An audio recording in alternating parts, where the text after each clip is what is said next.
Yo, check in.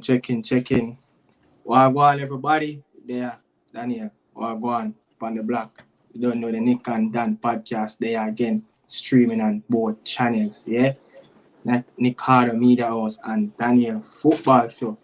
Yeah, hear me clear, right? Clear and Yeah, clear. clear. Yeah, man. Turn up my mic a little bit. Yeah, turn it up.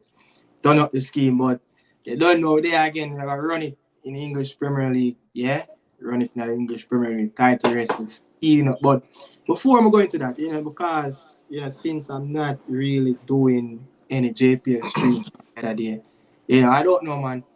The JPL, the Sports Max app, I just can't log in. I can't log in if the game not stream free. I can't see the game, on the Sports Max app. So that's the reason why I'm not covering any Jamaican Premier League game at the moment. I having a whole lot of issues, So if anyone out there in Wonderland can really help me with it, I have created probably over 5 accounts already. Can't get in. I don't know, man. The alien them out for me. But the final regular season have come to an end, yeah? The regular season have come to an end of round 26 have played today. Mount Pleasant and Lima played down there at Jackson, the Saint and Derby. Mount Pleasant finish off with a 2-1 win over their bitter rivals, yeah? Lima, got relegated. Treasure Beach, the Junglists thump up them face down there at Stets, 4-1. And also Montego Bay have done everything that they could have possibly do in the books, but they just fell short, by goal difference. Didn't get that positive result that they're looking for Harborview, and they decided to let them clinch that final playoff spot. Also, Portmore, 7-time champion, beat up Umberland at Ferdinand Park.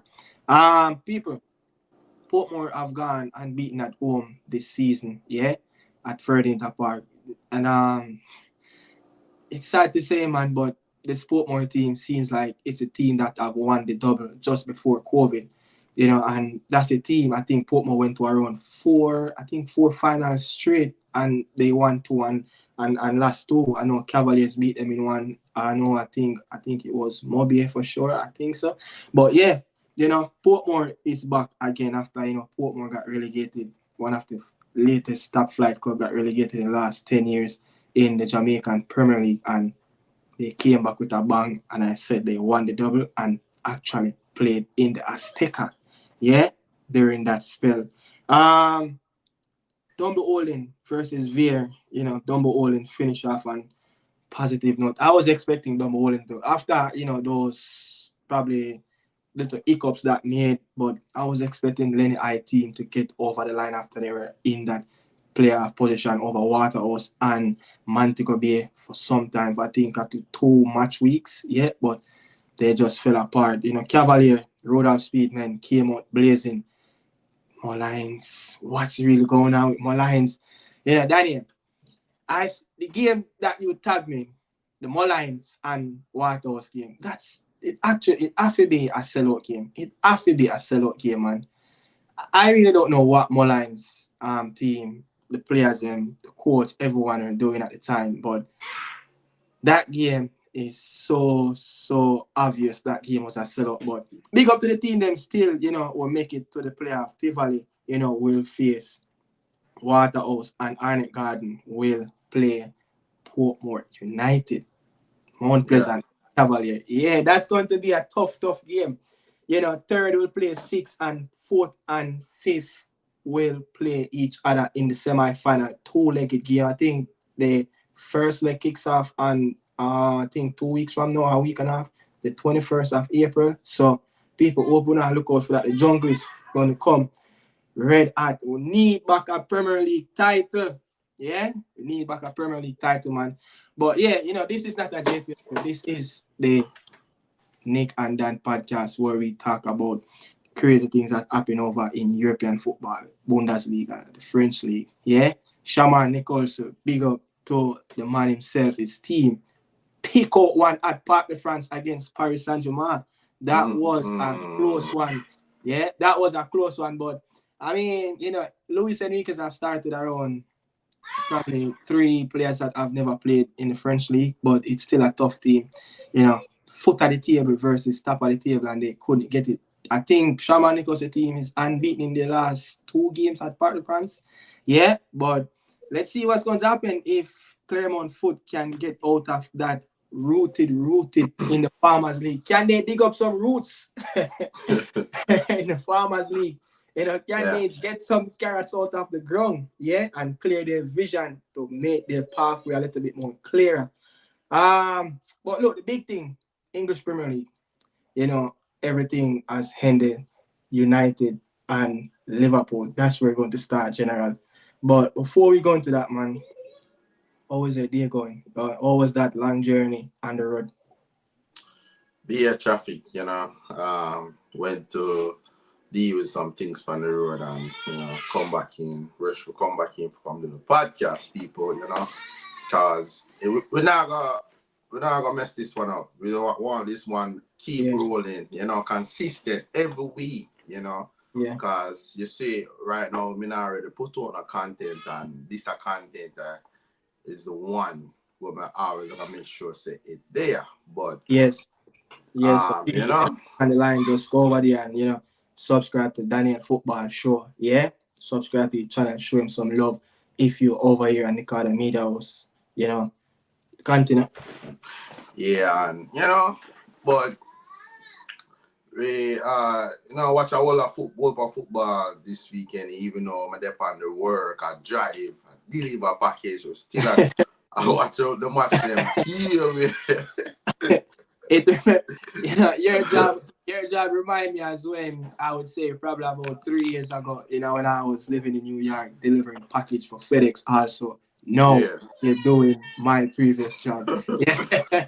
You know, and the truck, you know, watching, you know, on the game, listening to the game, you know, and then have to be focusing on the road, you know, chopping off people in package, make sure that the camera even in the truck don't get me on the side where I'm watching, you know, game and also looking out on the street. But you know, but it's just a part of the journey when you have to do you have to be doing 9 to 5, make sure, you know, both ends meet, make sure the kids are okay, as you know, both of us have kids. Yeah, Daniel have 1, I have 2, so we have to make sure that the little children are okay, man. So this is our love. This is what put a smile on our face, people.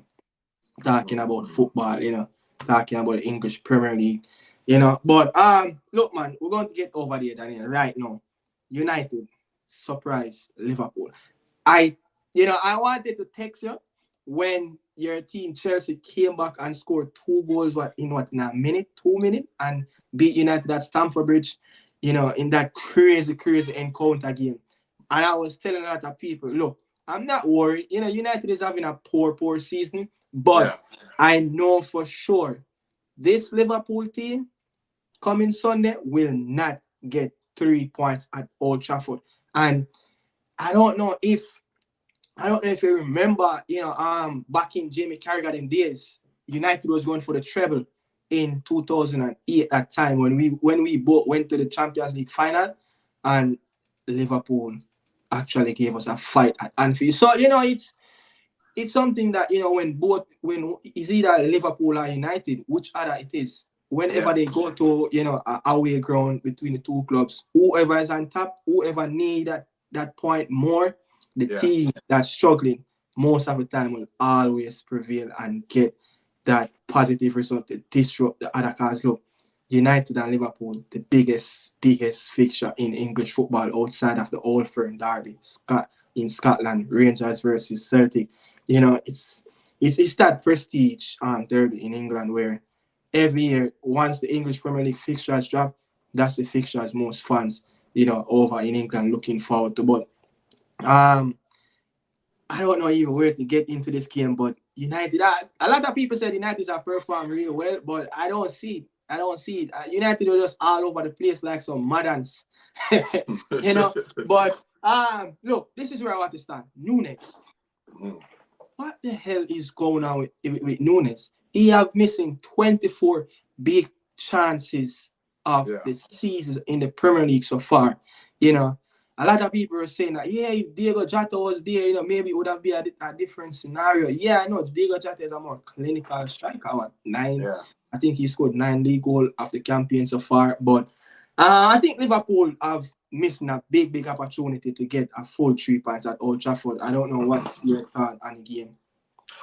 Watching that game, I just same thing as you said, that no matter where your rival is in the table, they could be fighting relegation battle. If you're going for a title, they're not gonna make you just come and just wipe the floor and just win that easy. Like I remember over the years that Liverpool used to be the team that is on the wrong end of the table, and United a chance for the title. And you go at Anfield, that's one of the hardest games to win. You get me? Yeah. So it's very difficult. I remember Chelsea, I think it was 2015, where we have that bad season with Jose and Tottenham was going for the title and came at Stamford Bridge. I remember. The battle of the bridge. Was it the time when Leicester won the league? Yeah. That same season, Leicester won the season that day, and Tottenham was second, going for the title. Yeah. And Tottenham is Chelsea's rival.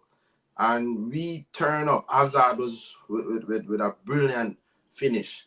And we pretty much helped Leicester City clinch that title that season. So, doesn't matter. I was telling my friend, he's a United fan today, and he was telling me that, like, them have no chance. I said, no. I said, watch. Liverpool not going to win that match. United are either win that match or draw. And the same thing happened. Liverpool came, they dominate. They got so many opportunities, just like what happened in the FA Cup game. And they did the same thing. Yeah. You hear me? They give back United life with that mistake from Kwanzaa and Bruno Fernandes. Brilliant finish. You get what I'm saying? And what he doing? And he played really well. He played really well. Different from that. Put away that mistake he made. He played really well. I think he and Van Dijk is developing a solid partnership.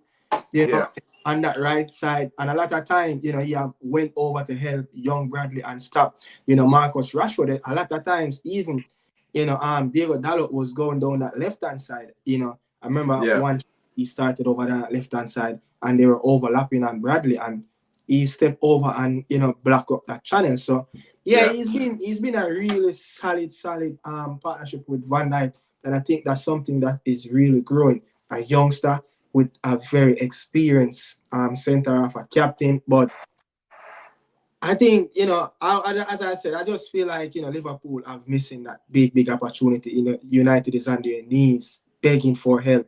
And, Darwin Núñez, Mo Salah, what is the issue? Whenever there is a coach set one individual and Mo Salah, it's just like he just cannot get out of the ring. And Aaron Wan-Bissaka seems like he just have his pocket pick at all time. He just cannot get around him. A lot of time Mo Salah have to be coming inside the channels, to pick up the ball. He got a few breakouts, he got a few look-ins, but it's not the regular game that, Mo Salah played over years, and I just feel like, maybe Jurgen Klopp probably would have learned him lesson from that FA Cup, probably do something a little bit more different, probably put Mo Salah through the middle and let him play like a false nine, put Darwin Núñez out on the wing, just to probably disrupt United play, Harry Maguire and Kambuala. That's his name, Kambuala, is at the back. Just do something different.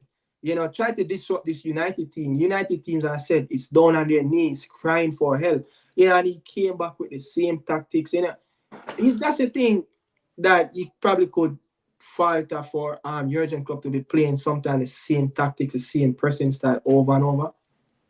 I couldn't really blame Klopp too much. I just think Liverpool was wasteful, especially Darwin Núñez. Like every time there was like a 3-on-1, 3-on-3 break, 3-on-2 break, and they just made the wrong pass.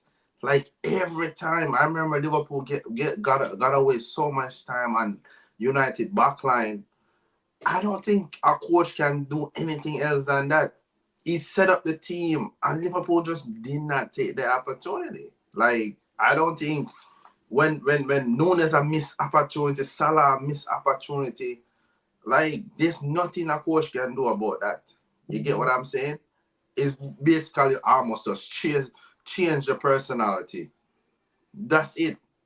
You get me? There's nothing that a club can do about Kwanzaa passing a blind pass in the middle of the field across your goal. There's nothing that club can do. You get me? Sometimes if he can tweak it a little bit, but we know club believing in philosophy. If it's that's where he's gonna go out. He's not gonna change it. You know, the only thing Klopp would normally do is change the personnel. He's not gonna change his tactics. But big. But look, did you saw the United press was all over the place? You know, Ireland. I don't know what United team, was doing today, bro. Looking at it, Ireland started the press. I remember at one point, he went over by Robertson, left-hand side, press Robertson. And when you look around, there is actually no one behind him. No structure. No structure. Is it? I'm trying to wrap my head around it. Like, can you have a manager like the stature of a Ten Hag, a really good coach, highly rated in his time at Ajax, came over in England, looking at United playing like that, look at United pressing like that? Like, the midfield was just all over the place. It's like Bruno Fernandes. I mean, Bruno Fernandes played a little bit different, slightly different. You could see that, he tried to hold on to the ball less and try to deliver more passes. But everyone was just doing their own thing in the midfield. So I'm just thinking, is that you think that, is it like Ten Hag looking at that, giving them the instruction to do that? Or is just that he just cannot see it as a manager? That is happening week after week. Week after week. Look, United last 3 games, United have conceded 87 shots. Yeah. In their last 3 games, the Brentford, the Chelsea game, and now this Liverpool game. Today, United have conceded 28 shots. Again, against Chelsea, 28. I think it's around 31, 35 against Brentford. Yeah. What the hell is going on? Like, I have never seen that before. I think I might say this from the season start. I feel like I've been saying the same thing, and I'm not gonna change my stand. This team is not good enough. This United team is not good enough. I know sometimes I've been getting it wrong, especially substitute and in game management.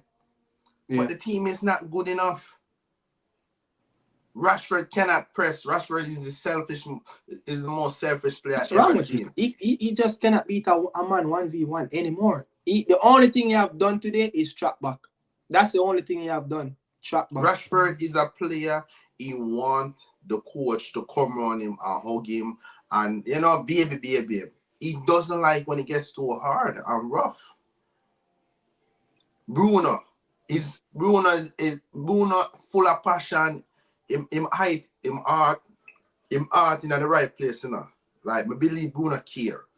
But him indiscipline. Every tackle him ball, him complain about like to the referee, like him does everything. If you're a man where you want to be the man who lead a club, that's not the player you want to be leading your club. These players, I feel so sorry for Orland because Orland have potential. Granacho, with the good coach around him can develop to become a world beater.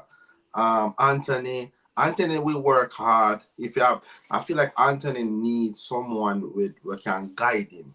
Because there's a player in there. He's not a terrible player. He's just having a bad time. There's someone. He's very good in close areas. He's very good at that. When players surround him, he's very good at that 1v1. When he's supposed to get out of that. But going at players like open space, he just don't know what to do. But Casemiro had a really good game. Really? Probably. I think he had a really good game. Black top the eras. I think he really have a good game. Really? Nah. Yeah. I think Casemiro is His head is in maybe Saudi Arabia at this moment. Nah, yeah. I think he has a fear. Did you watch that Chelsea game? Did you see Casemiro in that game? Yeah, he was awful in that Chelsea game. But I think he had a better game against Liverpool. You know. I don't know. But Meno, what a player. I'm going to touch back on that Haaland, but Meno though, they said it's a talent that is very rare, like a diamond. You know, how far I think this kid can go. He has a style of play, remind me of a little bit of Paul Scholes, and you know, you can get a little bit of a Carrick with some passing ability in his style of play. I don't know what you think. He's heading in the right direction. I just think that sometimes he kind of overplay. Like, I don't know if you're watching him very closely. I think whenever Menu, I've been watching him, especially against Chelsea. Yeah. I see every time whenever Menu lose the ball, the other team is basically on United defense attacking. I don't know if the way Tenga set up the team. He's alone in the midfield. Yes, maybe that's why. No one is around him. Yeah, so maybe that's why, because I feel like every time when him specific lose the ball, they're on the defense. Yeah. But overall, it's top. McTominay was there in that Chelsea game, and he was basically by himself in the midfield. Everyone just ran out leaving. I don't think him and McTominay work. No. You need someone. You know, you just like in that United team, you have an aggressor like Paul Scholes and a Carrick that will calm the game down. That's something that, you know, both players have complement each other. Yeah. That Ireland point you said that United is not playing to his strength. You remember around 04-05 when Ruud van Nistelrooy was there? Yeah. What was United's biggest attributes? Get the ball down the wing and get the ball in the box. That's Ruud van Nistelrooy attributes. Or they will get the ball down the channels or play to him short. But United is not playing. He's suffering, you know, from passing from the midfield. Casemiro is not going to give him a lot of passes. Bruno, sometimes his position awareness is when he's supposed to be on the left, sometimes he's on the right. He just don't know how to pick up some little acute pocket between that midfield and the defensive line. Look at how Demarai play. You see a really intelligent player. Bruno Fernandes. I think he need to work on his gameplay and where to run. Yeah. You have something that you was gonna say? Yeah, I think the savior for Holland at this moment is basically Garnacho. When Garnacho play on the right, go down, and put Garnacho will put the ball in the box. If he played on the right. If he played on the right. Anthony, otherwise on the ball that he gave Garnacho throughout the week with that brilliant ball when he put around the Chelsea defense and Garnacho hit the ball in the back.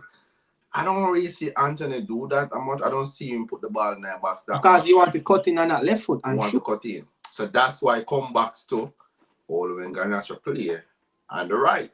Because Rashford do the basically the same thing. Cut in and shoot. You get what I'm saying? Garnacho is the only outlet like will try to feed Haaland ball. You get what I'm saying? I see them, both of them building that connection together. You know, you saw them celebrate when they score. So they're youngsters, so they have that friendship. You get what I'm saying? And maybe Menu, if I was United, I would have bring Menu up a little bit further and get someone to sit behind him. Because I think Menu you see him have attribute to go forward. You see the 2 goals that him scored this so far this season. What did he did? He dashed the 2 player and cut in and shoot. So basically, he reminds me of a Pogba. I don't know if you see that. I remind me of a Pogba. I don't see that.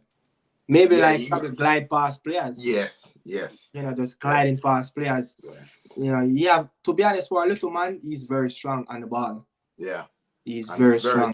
Very technical and he very a lot of composure, you know. So I think United need to start build around Garnacho, Haaland, Mainu. I will give Ahmad a chance too. Give Ahmad a chance. Ahmad deserve a chance. Yeah. But then again, when you have players like that, if the structure is not right, players not going to fit in properly.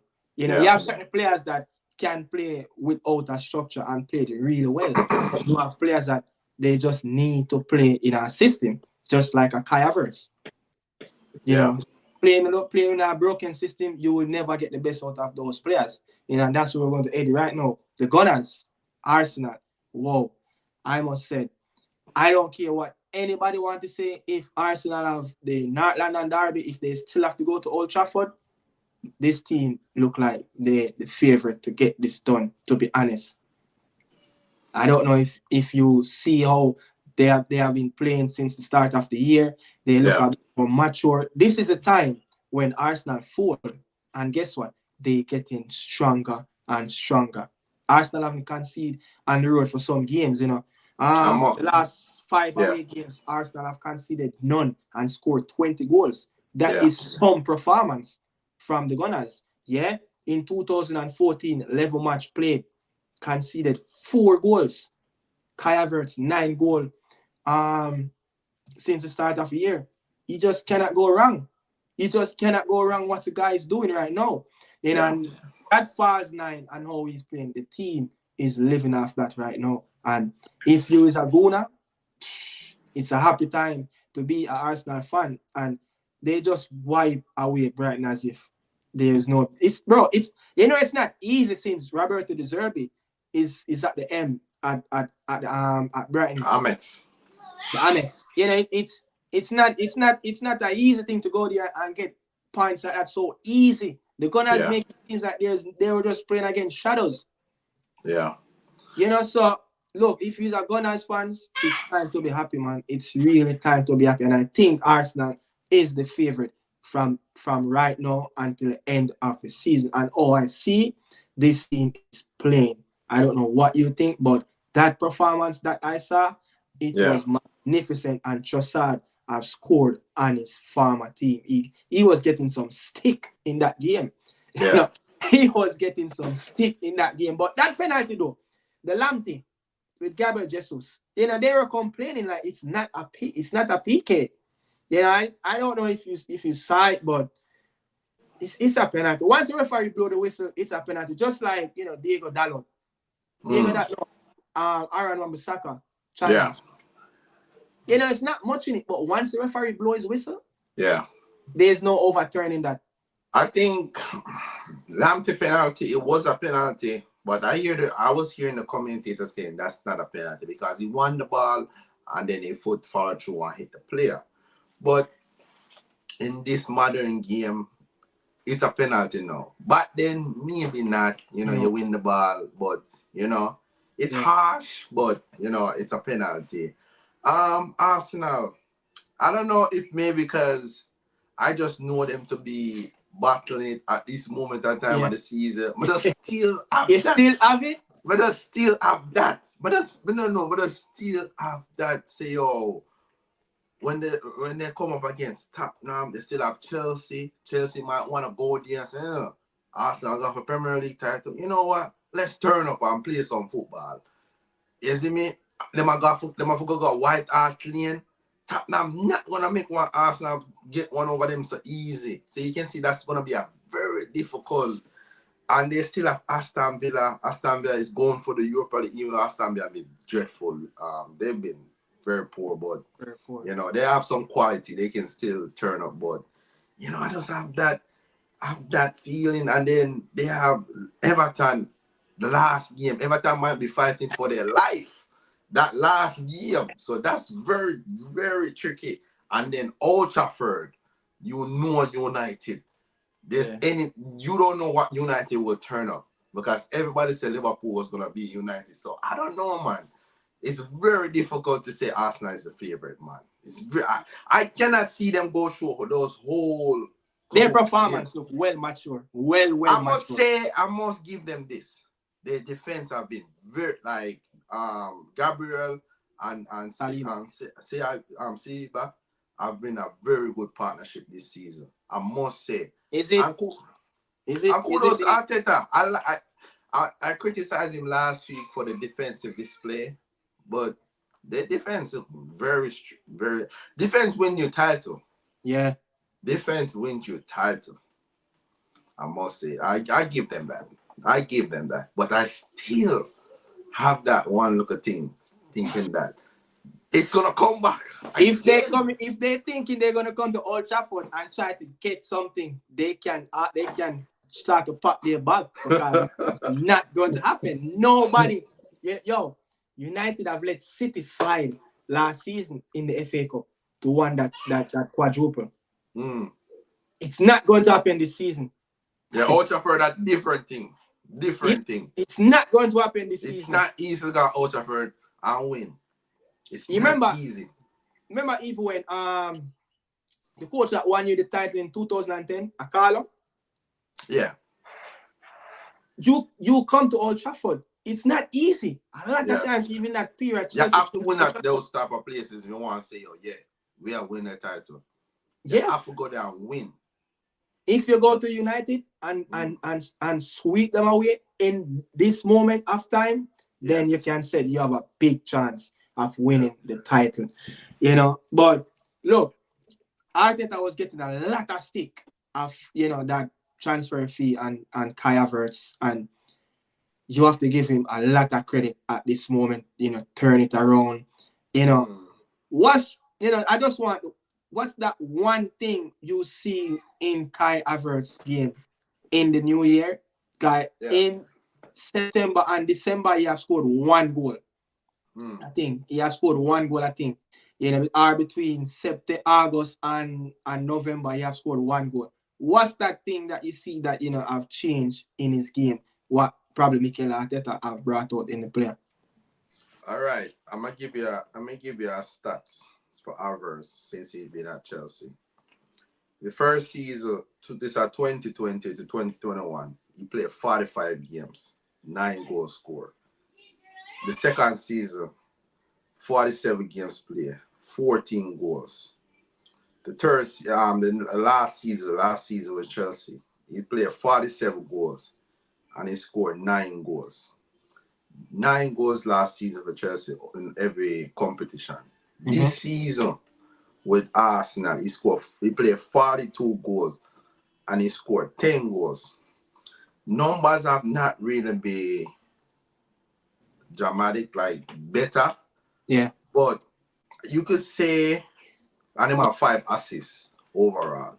Yeah. You could say him gameplay, him desire, him motivation, him maturity. Look a little bit better.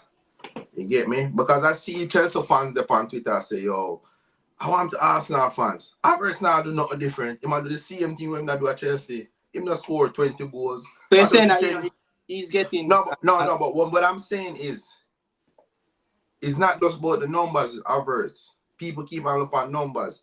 Me, I watch him all on gameplay. He have developed better awareness. He look a little bit more stronger. Decision making a little bit better. He don't look flimsy. Like when him that Chelsea, he can just bounce him off and ball. Easy. And when him that Chelsea, he used to just turn up for big games. Like just big games alone. Like him seem like more motivated when we are play a big team. Now since that Arsenal, Arteta, I don't know what Arteta did, but he might get better. As much as we don't want to accept it, I think he's been very good. That's for Kai Havertz for Arsenal commission before and after November, so international break. So that's it. You could see right there the man himself, Kai Havertz. If you could just look at it, before 19 games, 1 goal, 1 assist. Shots taken 18, chance created 12. Look at it's like look at his chances that he have created. It's more than it's double. Yeah. It's 2x time, and he have took more shots and goal. You could say that it's 2x time than 18 or so. But the big difference that a lot of people going to judge Kai Havertz off It's the games and the goals that he scored. Why? Kai Havertz been playing in a number 9 position. And once you're playing in that number 9 position, people will always judge you on goals. Just look at Gabriel Jesus. He wants to play on the wing, but guess what? When Gabriel Jesus is playing on the wing for Manchester City in that last season, people judge him on how much goal he scored. So I think that's where Kai Havertz is getting the stick. It's the numbers, goals. I think if he was playing in that Odegaard position, he probably wouldn't get so much stick. But because he is the lead, the number 9, the man that's supposed to lead Arsenal, in that front position, alongside Bukayo Saka and Gabriel. So you always get that stick. Yeah. So, really good player. But like I said, maturity is good, sharpness, running off the ball, and then the thing that I saw Kai Havertz been doing more since the start of the year is IQ level of where he dropped in the midfield and linking up with Martin Odegaard. That partnership right there is getting really, really good. So, and I think the system is the very most important thing. System is working, and then sometimes Chelsea was getting very toxic at the end, very toxic last season. You come around a different environment, everybody happy, you're on better players, younger players as well, so that get the best out of you. And Arteta is a very, very intelligent guy, Havertz, me love Havertz when him down Liverpool. As a German fan, I watch a lot of Havertz. So he have the technical ability, but the only problem is with Havertz is he have that fight. Yeah. He have that backbone in him. You see me I say? Yeah. So yeah. But look, a player coming from the Bundesliga, coming from a very good system, Leverkusen, always need time to adapt in the Premier League. He wasn't playing as a number 9, a natural number 9 in the Bundesliga. He was just playing like a supportive striker. Drop him into a number 9 against some giant defenders, the defenders that's really 6'5", very aggressive. You put him between a Konate and a Virgil van Dijk, he lost between the two of them. Kai Havertz is tall, but it's just the way his body built and the way he's not physical enough. Yeah, it's not physical enough. So I think, he's matching up to what the Premier League is offering week after week. And look, he's one of... And you know what's the thing? You never see Kai Havertz injured. He's always available. You will see him pick up a little knock, but always available for selection. And even if you're not playing properly, once you're available and game is coming in every 3-4 days, he will always play. Because guess what? The other players will always be failing fitness tests. They're picking up and they're not fully recovered, they're not fully fit. So you have to say kudos to Kai Havertz. As much as he's not physical, but you could see that he's getting there game after game. And kudos to Arteta. Look, you see why the man bought him on Edu. Yeah, but I say, Arsenal is my favorite right now from now until the end of the season. No way this Arsenal team should lose the season. Yeah, to all they are really playing at the moment. But the champions, wow, back-to-back win. After that misery, a week and a half ago at their home ground at the Etihad against the Gunners. Gunners crawl out from Etihad with a point. The first team in over 50 at game to get a point and to keep them not scoring. But I must say, Manchester City, the game against Villa and that game yesterday morning against Crystal Palace, would you say this City team is back probably 60% of where they normally play their game? I was watching that game. I get up You woke up at 3 a.m. watching that game? 4:30. I could have barely keep my eyes them closed. But I'm gonna say Crystal Palace scored that first goal. I was like, hold on there. I'm gonna tell you this. If there was any other team Crystal Palace was playing that day, they would have won that game. Easy. They were their transitional play was quick. Quick. Like, if they were playing any other team, they would have lost that game. But City, quality. Brilliant goal from Kevin Demarai in the top right corner. And, you know, and I don't know. Champions League midweek, I think that defense gonna have a problem. I think City defense gonna let them down. I know Pep know it too. Yeah. You know it.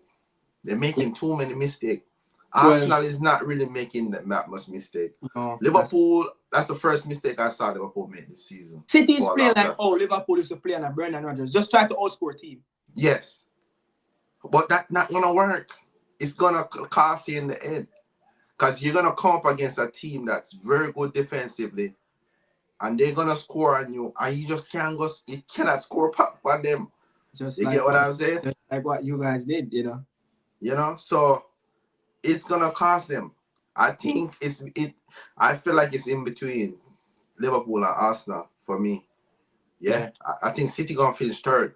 You think City going to finish third? I think for City gonna finish third. I am City's favorite, third favorite out of the three teams. And I must say, Haaland has a shot. They're not playing to his strength. They're not playing looking for him this season. Haaland have missing 28 big chances this season.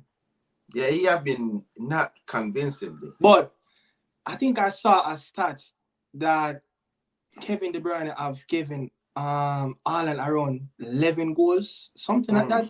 There's no other combination like that since last season. Yeah. But look, with Kevin De Bruyne out, a couple of months ago, you could see that Haaland was suffering. He scored goals, but he was suffering from delivering, Bernardo Silva, he's not going to create a lot. Foden, he's a selfish player. Yeah. He's very selfish. Not saying that that's bad. He's going for his bread. He's a goal-getter. Yeah, he's a goal-getter. And Jeremy Doku, he's just going to take on this player 1v1. Yeah. Jack Grealish will always stop the ball. So the play never keep flowing when Kevin De Bruyne is out. Kevin De Bruyne has a player that keep the ball going. So when KDB is in this Manchester City team, in 2014, he played, I think he played around 14 games or something like that. 14 games, 4 goals, and 12 assists. Yeah. That's his numbers in 2014. So you could see that, the player is back, but he was going through some little difficulties previous game. But remember, he's coming off a long injury, a foot injury. So he just need to give him some time. The man is human. People have this broad expectation about Kevin De Bruyne. Yeah, every time you go on the field, they want. But City's playing catch up. Yes, they're playing catch up. Yeah, City is playing. This is the first time they have played for some time now over Liverpool and Arsenal. Yeah, they're always gonna be. They've always. I remember a reporter asked Pep, like, "Would you rather be the one that being chased, or you rather be you chasing people?" He said, "No, I'd rather be the one being chased." Yeah. So, look, City next game is on a Saturday. It's on a Saturday against Luton, the next Premier League game, and looking at it, the next Premier League game after that will be away to Brighton on a Thursday. So you see that catch-up. They're always going to play catch-up games. Yeah. So they don't really get a lot of time to be playing first and put the pressure on Liverpool. It's very important in that. I don't know if people realize it's very important to play first. Play with their mind. Yeah, it's very important to know that, I get the first 3 points of the day. I can relax for the rest of the weekend. But next thing up, Kyle Walker. Big miss. Big, massive miss. Look at how Mateta got through that back line. Yeah, Gavidol, Stones, and Diaz in that back line. I don't know. It's weird how City play. She at the back with no wing. I don't think no other manager could have pulled that off just like how Pep Guardiola have done that last season. And I think, what I think? Next season, if he don't make a little tweak to his system, he's going to be losing more games, are finding it. Let me say not losing more games, but finding it more difficult to get behind teams. Because if you don't have a Kyle Walker in that backline, who is going to map up? And look at that, how Mateta breakthrough. Yeah. If Kyle Walker was there, more likely he will probably catch. Depends on personnel. Because whenever they lose the ball, they're very much exposed. They're vulnerable. Kyle Walker used to be the one that stopped that break because he's very fast, and they're missing Ake as well. Ake is very technical, very intelligent as well. Yeah, recovery is very good. I don't think Diaz want chase, but I don't think Diaz want to be chasing towards him goal. Guardiola as well. Akanji is not that pacey, so I think that's why I just say I can see City dropping more points. I can see it. Think so?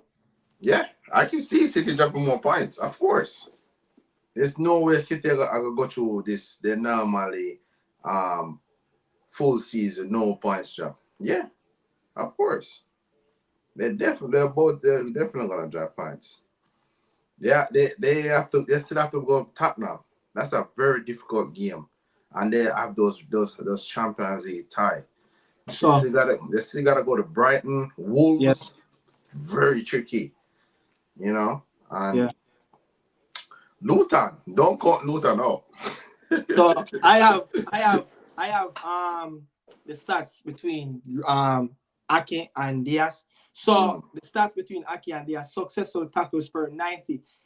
Ake 0.87. Ruben Diaz 0.74. Possession 1 in defensive third. Ake 0.31. Ruben Diaz 0.20. So you could see that his recovery rate is Ruben Diaz is not really a quick defender. He's very intelligent and where to map up the ball, where it's going to be in the channels. He's really good at that. But when you're talking about recoveries, playing at eye line, I don't think it will work for him. I just think he's sometime will be out of his depth. Yeah. You know, so look, title race time. This going to be there is after today, there will be no other discussion until the end of the season. So this is Liverpool, because Liverpool have some tough run. You know that Liverpool have around 4 away games in our competition. Look on the screen. That's Liverpool runnings. Yeah. Next up on Thursday at against Atlanta Crystal Palace. But look at it. At Atlanta, at Fulham, at Everton, at West Ham. And they have to go to Aston Villa. Yeah. So it's massive. Their fixtures, those 4 away games can take a lot out of how this team play with their high energy. Yeah. And if you look, between Fulham and Everton, it's just 3 days. And then after Everton, Everton game, it's going to be loud at Goodison Park. That's a difficult game. It's going to be loud at Goodison Park. It doesn't matter if Everton have beat Liverpool there for a while, but the last time they went there, I think the game drew 0-0 or 1-1, something like that. But if you look at Fulham, Everton, they played 3 games in the space of 6 to 7 days. So they're going to play a whole lot of it's not easy to get around all those away games on the road. Atalanta the 18th, Fulham 3 days later, Everton 3 days. Bro, how are they going to manage with all these players that they have on the bench? Club ball. Yeah.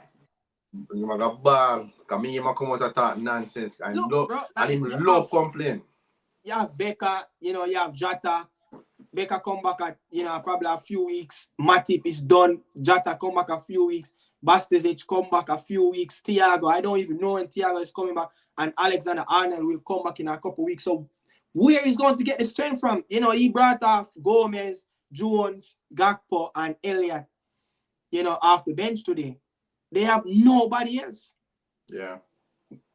So I don't know where Liverpool going to be. That's what I'm saying. I'm tipping the balance to Arsenal. So the Gunners. But what you have anything to say before I move on? With those games that you saw.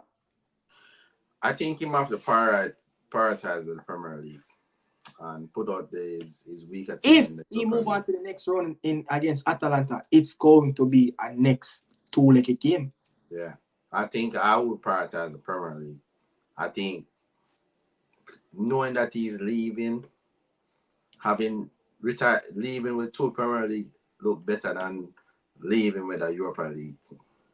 So if I were club, I will prioritize the Premier League. If you go any far in the Europa League, cool. Yeah. But I will prioritize the Premier League. I will rest my best players in those games. To be honest, knowing Liverpool team from the outside, I'm not a supporter, but when you really look at their history in European football, they always want to win European titles. Yeah. They are like the Madrid in England. Any European competition they're in, they want to win it. Yeah. They want to win it. So let's see what's going to happen. But the Gunners, they have the big bad game on the 9, the 9, which is a couple of days from now, on Tuesday. Bayern Munich, few more days after that, they will go to they will play Aston Villa at home, and they go away to Bayern Munich at Wolves, Chelsea at Tottenham. But it has to be those two games, Daniel, at Tottenham on the 28th and at United on May 11, the second to last game. They better finish the season before they come to Old Trafford. But would you think, I say the Gunners should prioritize the English Premier League first, even though they never yet win the Champions League. That's why you guys probably can say you guys are the biggest club in England. I think the Champions League is more easier to win this season than the Premier League. I think the Champions League is way much easier. Bayern Munich, not the best team this season. Barca. Not the most. I would take a two-legged tie over with Real Madrid and Barca. Real Madrid and Man City. I think Arsenal have this. They see that they can challenge Man City.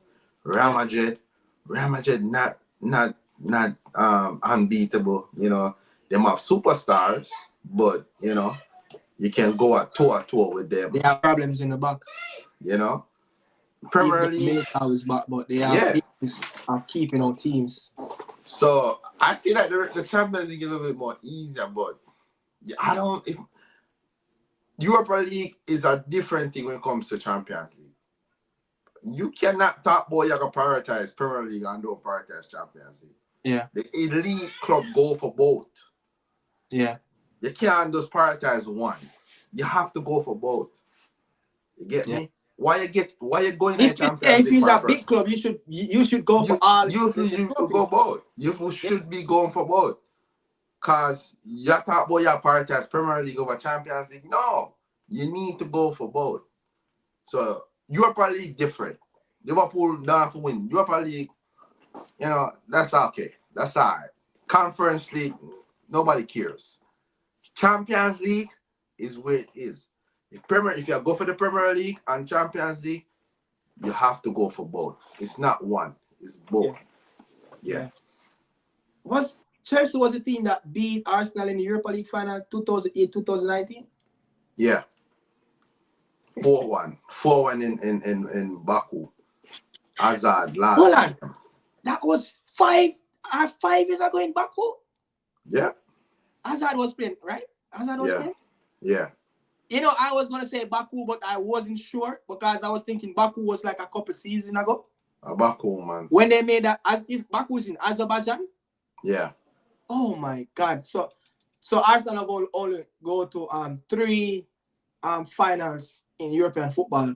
2 in Europa League. The last one was 99-2000. I always hear they talk about that. I think it was trying to remember if it was. I remember who they play, but I always hear Ian and I talk about that and Thierry Henry.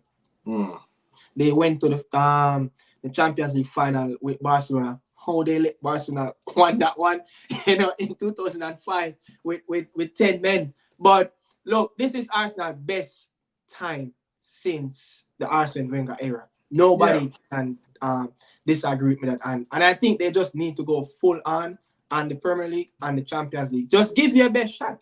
Give your best shot, in the Champions League. And this is the best time to play a Bayern Munich team. Yeah. And you know the bracket out of your head in the Champions League? Yeah, if they beat Bayern Munich, they will face either Man City or Real Madrid. And then the another bracket is the Atletico Dortmund and Barca PSG. Barca. It's very difficult. Wow. You have to beat Bayern Munich and then you have to face Man City or Real Madrid. When Real Madrid win the title, the Champions League, they might beat everybody. Yeah. So if Arsenal going to say them are the best club in London, they have to go beat up all of the big team then. Yeah. You understand? So they went through what? FC Porto. They just went through FC Porto. So what's going to happen with the Gunners? Yeah, but as I said, I can put up my hand from now. Arsenal is my favorite to win the league. The way how they play right now, maturity. Mikel Arteta, you could see that he's getting better as a manager. Where you rank Mikel Arteta amongst? I want to say elite, but where would you rank him in this season amongst Klopp and Pep? It's still the third. He's the next one up. Next one. He's the next one up for sure with Alonso, Thiago Motta, Ruben Almiron, the Sporting Lisbon coach. De Zerbi, maybe. De Zerbi. I think De Zerbi is really good, but Brighton just been suffering from injuries, the Europe, congestion of fixtures and all of that. Yeah. Yeah, I think Arteta is up, but I slightly put Alonso over him.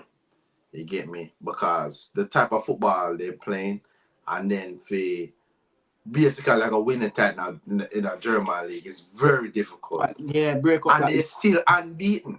Yeah, so, in all competition. Yeah. And they true, over the weekend they beat. And don't forget, that team is coming from a relegation battle. Last season.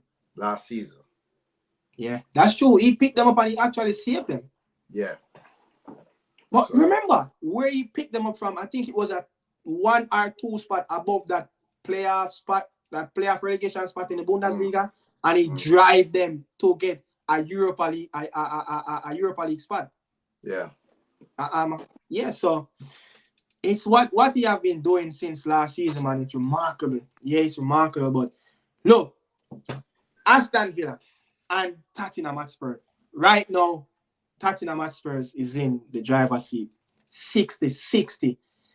Neck and neck. You have any doubt that Tottenham can keep this position?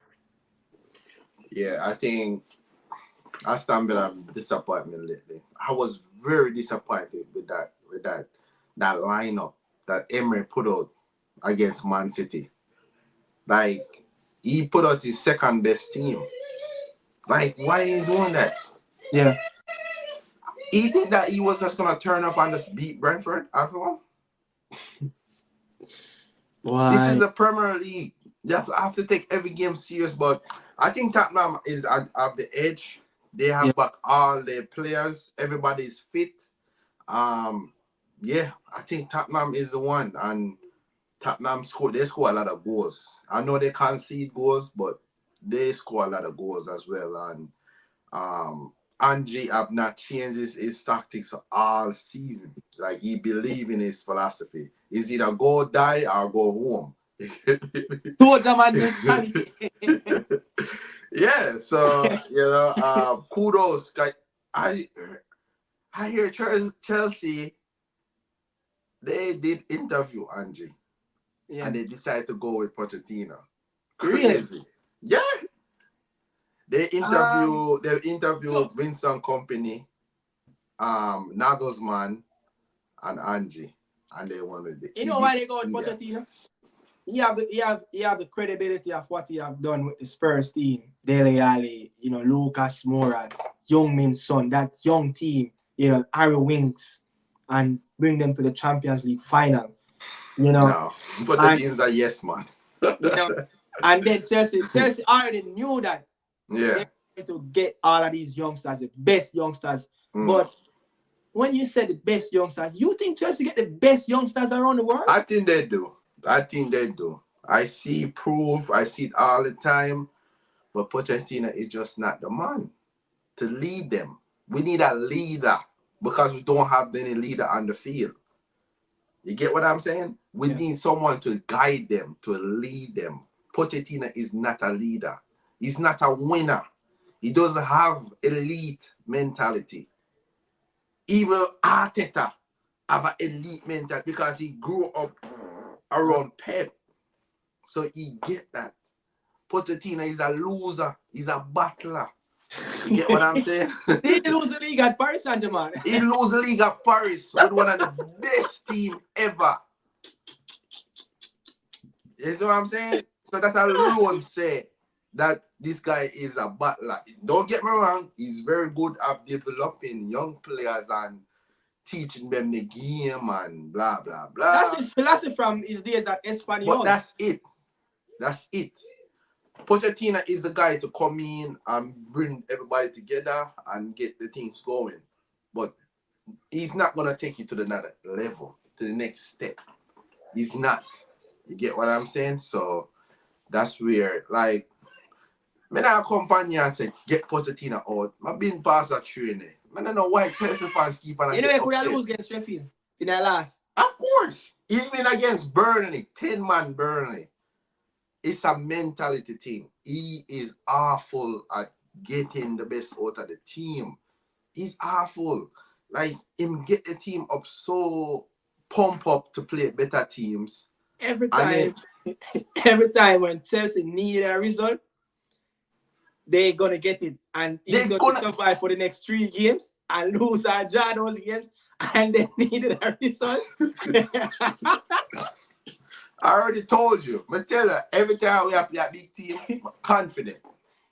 When we play a small team, I have no confidence. I told you.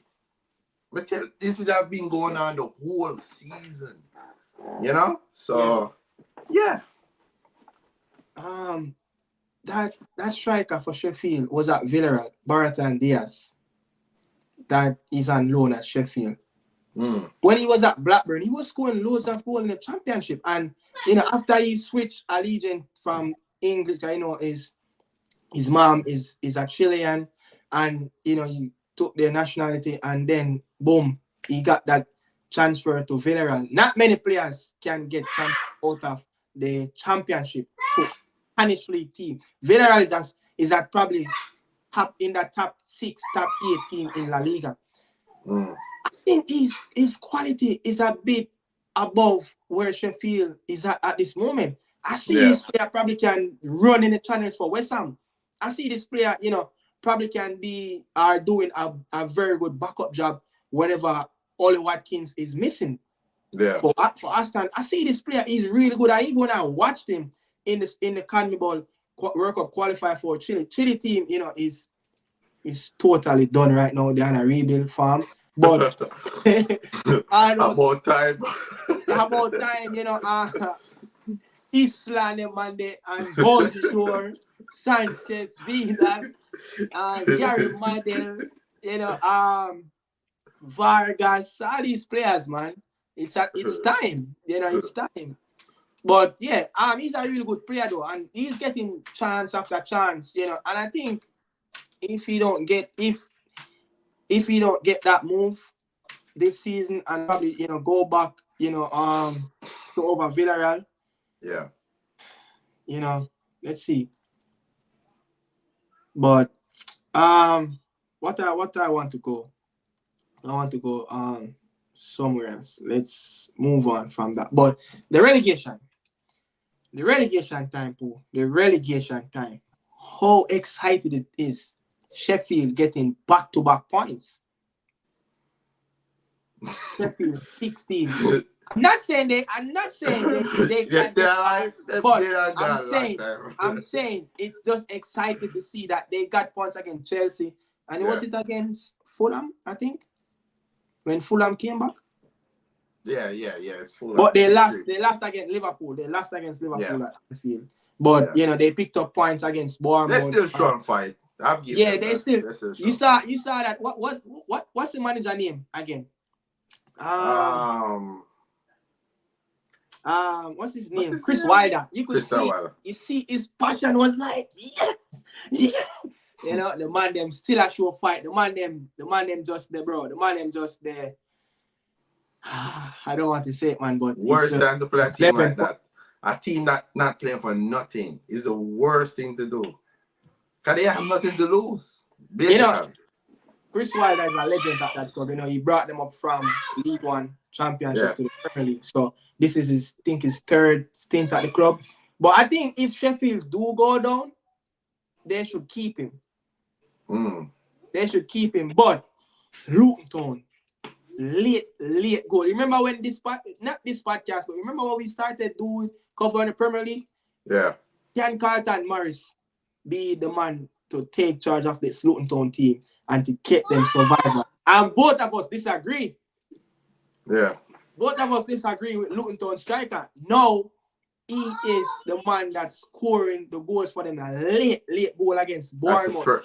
That is about time they get a late winner, because every time the opposite team was scoring the late winner on them, it's about time they get the late winner. So I'm very happy for them. I would love for Luton to be up next season. Yeah, I like watching them. Luton don't remind me as Blackpool. Yeah. You remind me as when Blackpool was in the league, small, congested stadium. The fans is right there, on the touchline. They have crazy manager, so they're on 25 points, with Nottingham Forest. If Nottingham Forest go down, Nottingham Forest is the new QPR. Remember when QPR signed all those players? I think Ray Ferdinand was in that team. Remember that time? Yeah. With Adel Tarab. Oh my God, Adel Tarab was one of the best dribbler in the Premier League at that time, man. So I think they don't have that much game though. Yeah, they don't have that game. Take away that City game. They have 5 games left to save themselves, including you. No, they don't have Chelsea. They do. I saw it. No, they don't. So why sign the fixtures? We already played them 2 times already. We beat them 2 times this season already. Yeah? Yeah, Luton. Yeah. They have. You said Luton. Yeah, we think I'm mixing up a Forest. My bad. Oh, Forest. Okay. Yeah. But you said X out that City? Yeah, X out that City. I can see they got that. They have some very points grabber in the late. Because once we Luton, they it's not like early this season when you could say like you don't know when they're gonna get a win. No, Luton is very up for it. Like yeah. So you surprised if they get a point at the Etihad? No. I wouldn't be surprised. Honestly, I wouldn't be surprised. I would not be surprised at this moment. Nottingham Forest, they have some very difficult. They have Wolves, Everton. That's a relegation battle right there. So they still got to play Man City. Maybe a loss. So them can probably beat Sheffield, even though Sheffield, then they have Chelsea, very difficult as well. And Burnley, that last game with Burnley, it's going to be very, very crazy. Talking about Burnley, did you saw that goal that Calvert-Lewin scored? No, I did not saw that goal. That Muric, he literally coming out with the ball on the edge of his box and he's trying to kick it out and boom, one block upon Calvert-Lewin. You remember, before they played Newcastle last weekend, Calvert-Lewin having scored in some games. Now he scored in back-to-back games. So he scored in that game against Newcastle and he scored against Burnley, the winner. But Everton, you saw that new stadium that they built? Yeah, I saw it. can you imagine go down in the championship playing in the championship in that big stadium? You remember it looked weird when Newcastle was How playing. many capacity? How many caps? I think it's going to be the second behind Old Trafford. I think so. Really? I think so. Everton have that much fans? It's a huge stadium. They have that much fans? Huh? They have that much fans over there, sir? I don't know, man. I don't know. Let's see. But yeah, but you remember when Newcastle was playing in the championship at St. James Park? Every game them get 50,000 fans, same way as if they're in the Premier League. Not many teams can do that. So let's see if Everton can keep themselves up and not go down, not playing in the championship, because the championship is survival, it's momentum. Yeah. If your blood is not running, there's no chance for you, you know. But one of the news that been swirling around since that defeat for Burnley at Goodison Park, the left winger McNeil, everyone's like they went into frenzy after an Instagram post from, I don't remember, I think it was Reggae Boys Central, one of those credible Instagram page that cover Reggae Boys, said that, Reggae Boys with emojis. Demarai great comment on that and said, yes, I agree. Both of them used to play together. Ben Godfrey is, the same with Jamaican descent. Mason Holgate, they used to be there at Goodison Park. I don't know what you like. I'm not expecting you to think from it, but just looking at it on the outside, McNeil, what quality he will bring to this Reggae Boy team? I think he will be a little bit different from Leon Bailey, Demarai Gray, and Defas. He's a more like an old-fashioned winger. More look to go down on the line. We really don't have any player like that. We don't have anything like that. Like want to go down the line and put a ball in the box. Yeah, and we really don't have a set piece specialist. No, a left foot piece a specialist. We really don't. We don't. So, something different. Even look at Shea at the back now. He played. Yeah. He played as a wing back for Sean Dice at Burnley already. Yeah. Yeah, and when you look at it, look at Leverkusen. You said it on the show. Look at Leverkusen. Look at the model and how they play their three at the back with their wing back. He's someone that can give a lot of energy on that left hand side.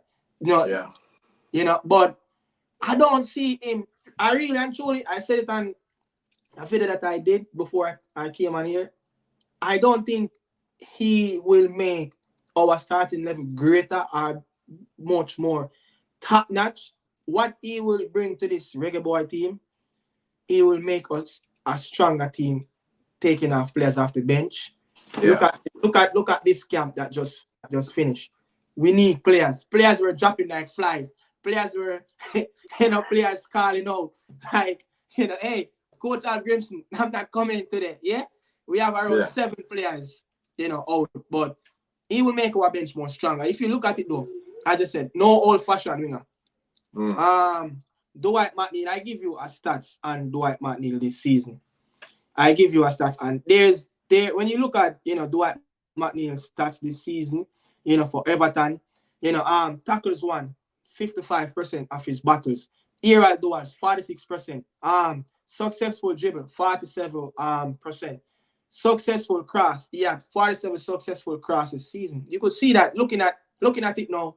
You have a Boza in the box. You have a Mikel Antonio in the box. You can have a Devante Stewart in the box. You can have a Romario Williams. Maybe when Devante Cole came in, you have a Devante Cole in the box. So you see that, having a player like that, you need target pieces in the box. Someone that can get an end product of what Dwight McNeil can bring to the Reggae Boy team. And I think, looking at it, you think he stand any chance of breaking into Southgate team? No. I don't think 6 games for the under 20, and 10 games for the under 21. No. Still waiting for a cap around 24, 25 years old. What is he waiting on? I don't know. I would say Madueke for Chelsea will probably get a call up before him. Madueke. Get me? Yeah. Yeah. And Madueke is in the under 21s. Cole Palmer is not a guarantee starter. And Cole Palmer is a better player than him overall. You get me? And Gibbs White. Gibbs White can't get a call neither. So, you know. Smith Rowe. Like, these are some talented players. Even my boy there. Ramsey at Aston Villa. You know? Hutchinson.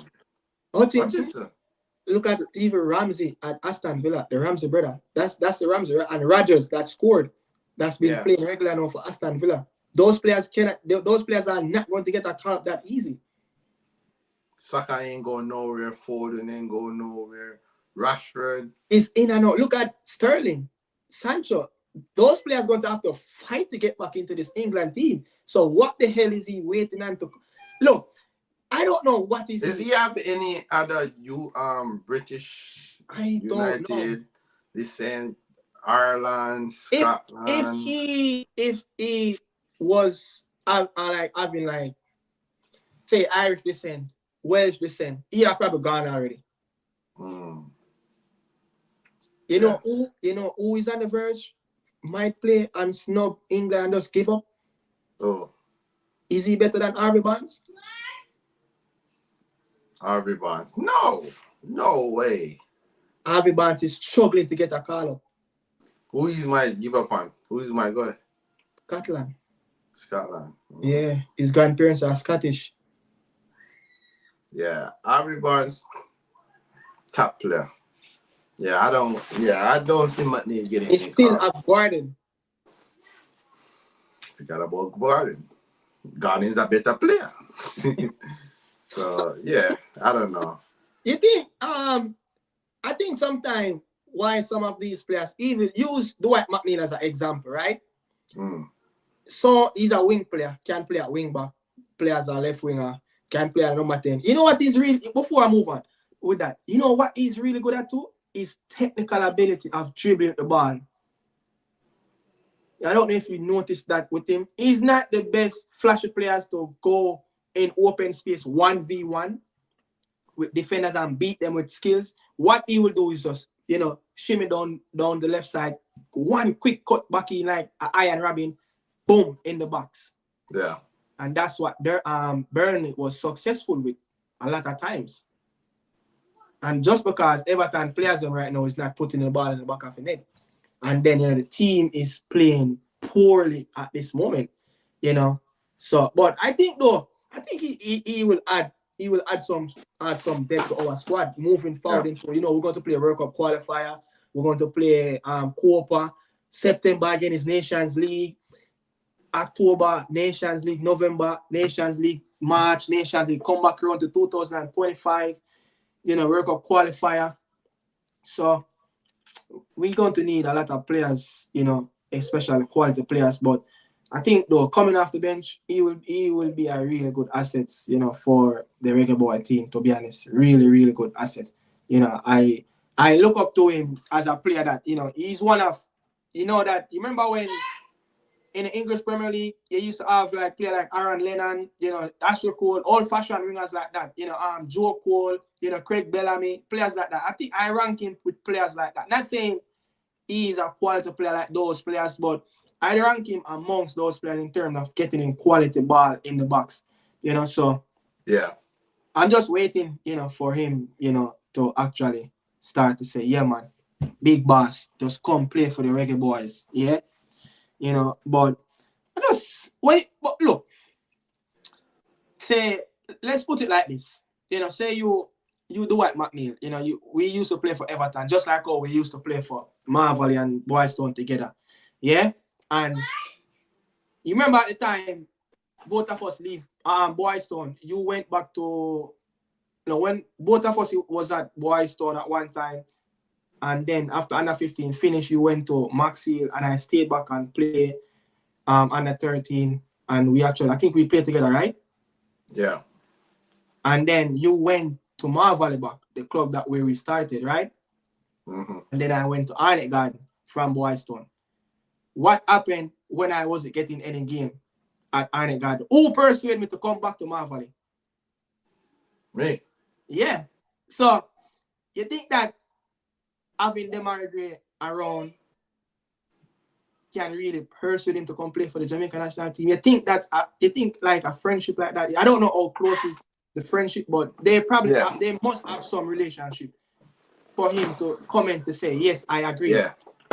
You know. Yeah. I think. What's the chances you think stand? You know, just like how you persuade me to come back, like yo, you're not getting in the game at Arnett Garden, come back home to Marvali.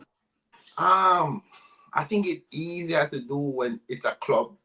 I feel like it's if me that Chelsea and you the one club, I mean I say and Chelsea want to sign you, but your head sticks. You want to pursue your dream to play for United, but Chelsea like you, you know.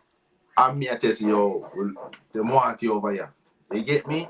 I think it's a little bit easier that way for club, but international. That's it. You cannot change. You get what I'm saying? You see what I'm saying? You cannot change. Once you go Jamaica, that's it. You get what I'm saying? So I still think him can influence him, but I think the federation gonna have to pursue him. They're gonna have to do a little bit more. They just got they're gonna have to do their homework. The federation, they're gonna have to show him the layout, show him say, we want you a part of this project. Tell him that he's gonna start. Tell him say he's gonna be one of the most important players. He's gonna be the man over Leon Bailey, but when him come a different story. You see what I'm saying? I see as my job. Yeah. So we gonna have to pursue him. Demarai can talk all they want. The federation gonna have to do their work. Just like how they go out and get all these players that we never thought would have come and represent us. Yeah. The federation gonna have to do the work. But you know, when he look at it, he should see Bobby Reid playing for Reggae Boys for 5 years now, Mikel Antonio a few years now, Demarai, since last World Cup. Yeah. He's looking, Leon Bailey's there, but I just feel like that Leon Bailey have done too much. Like that interview, I've done a little bit of damage.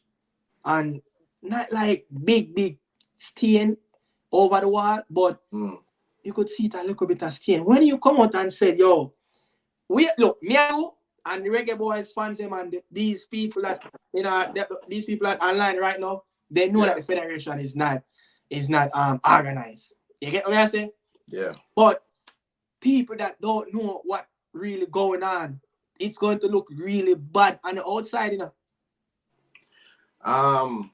That's where the Demarai come in. That's where Demarai come in. Yeah. McNeil go to Demarai and say, yo, I want one that thing. Or me and Billy come out and say this. Demarai come out and say, you know, say him have personal issue with the federation. Yeah. Him and Craig and the federation. Them have problem for a long time. Yeah. So that's where Demarai come in and pursue him. Say, man, them show we love, man. Them treat we right, and you know, I just sometimes you may have to buy your one ticket or if you want to first class. Yeah, but the country show a whole heap of love, you know. You get the opportunity to go to Jamaica too. The island look beautiful, the people them lovely. You see me I say? That's where Demarai come in. You get what I'm saying? That a daily thing. Make him deal with them things. Deal with that. Yeah. So that's where the friend come in now. You see me I say? For pursue him to tell him the truth, or you know, to make it in a look say your way and again tell him about the rivals between Mexico and the US. And the federation have to be honest with him too. Tell him say, yo, this is what we have. If you want to come and represent me, you come. But we cannot give you this. You see me I say? So the federation have to be very honest with the player. I'm going to put in Coach Algrim's shoes. With with the sets of players them that we have right now, right? Our next fixtures, home at this office against Dominican Republic, and then a few days we travel, and play Dominica. I'm going to ask you this, and it's not something hard, but when will you close the door and the players them that want to switch and play for the World Cup? When will you say, look, my door is closed, I'm happy with what I got. If I go to the World Cup, this is the set of players them where I'm going to pick from to go to the World Cup. When will you close the door? Because look, we have 2 games in June coming up, June 6 and June 9. We're not going to play any World Cup qualifier game until next year, June again, right? And then we should advance from there to the final round where you're going to have the Panama, the 12 teams. 12 teams going to split up in 3 groups, 4-4-4. So you're going to have the Panama, the Costa Rica, the Honduras, the Guatemala, and the Haiti team. And then you're going to have a little teams. I know Trinidad might be there. Will you wait until the final round of the FIFA window for the next round for the CONCACAF qualifiers to say this is when I'm going to close the door, or you're going to give it a little bit more time into the final round to give players a little bit more time to think about it and to see that look, the Reggae Boys is just 5 games away. The Reggae Boys have won 3 or 4 games straight in the final round. It's just a few more games left, but you would wait until that time, and then you bring in a whole bunch of players that wanted to come now who have Jamaican descent. When will you close the door? I'll close the door before the first qualifier. Who is not commit to this project? Not gonna get called up when the big team come around. I'm sorry. The cutoff call is before the first game. If my say come to you and ask you, what's up? Are you still like if I'm but that's it? I'm sorry. The first game at the qualify, that's when me I build my roster, my team. And if you don't accept that, that's it. The first game, I want to see everybody for commit. Even Liam Bailey too. If he might joke around him off the team too. And him not going to World Cup. I don't care if he win the Ballon d'Or. You get what I'm saying? You need everybody to be commit to the team. You get me? A big thing, bro. So Jamaica is a third world country. All who have expectation for first flight ticket, stay hard. You get what I'm saying? Yes, we are trying to get to the World Cup, one of the biggest. Hard. Say, I kind of have a little lean out on the federation with all players, might get, I understand that sometimes the kitty might be small sometimes, but me understand say, players that probably coming from England need first class ticket. Leg room is fighter. But that look at the money for them. They need that. They can't put them more ticket. Hey, some country in Africa, them go through. You see Aubameyang for Gabon. One time, bro. I think it was the 2022 World Cup qualifier in Africa. Pierre Aubameyang, booked the whole team first class flight already. The team, the country are struggling. Bro, there's players out there doing the same, and they're doing more than where our players are coming. Neymar and them man take private jet. Brazil. Just book the ticket. But if you want to fly comfortable and you want to be very safe, I understand. Book the ticket. Leg room is mad. You get what I'm saying? I stop worrying about the federation and football that come to play. Because you know what was one of the things I think was saying a bit too. I think there was an agreement that their match fee, they could use their match fee to add to the ticket that them did have a book to make it upgrade, to make it you know, first class and business class so them can get leg room. But look, you see when the players them say they need leg room though, I understand. You never yet like, bro, you travel from New York to San Francisco and it's a whole long day you have to travel from. And your legs them feel weary. So I understand that and the player them say, so yo, the man they need leg room. Them are gonna need leg room from England. Them are gonna need leg room. Me personally, me love my country. I understand. No, Jamaica, bro, if I mean Jamaica do nothing for me. Me have one ticket, I'm not complain. These guys are making millions. You have them say look a simple first class ticket you can book. Don't get me wrong, you know. The Federation, let's be honest, the Federation have been doing dirt all these years. So there's nothing should be surprising. The players have to stop complaining, man. England, man, them with they're just talking about McNeil. McNeil, if Southgate called my morning, he must figure out how we to get there. These players want to get pampered and baby. Are your country represent my G?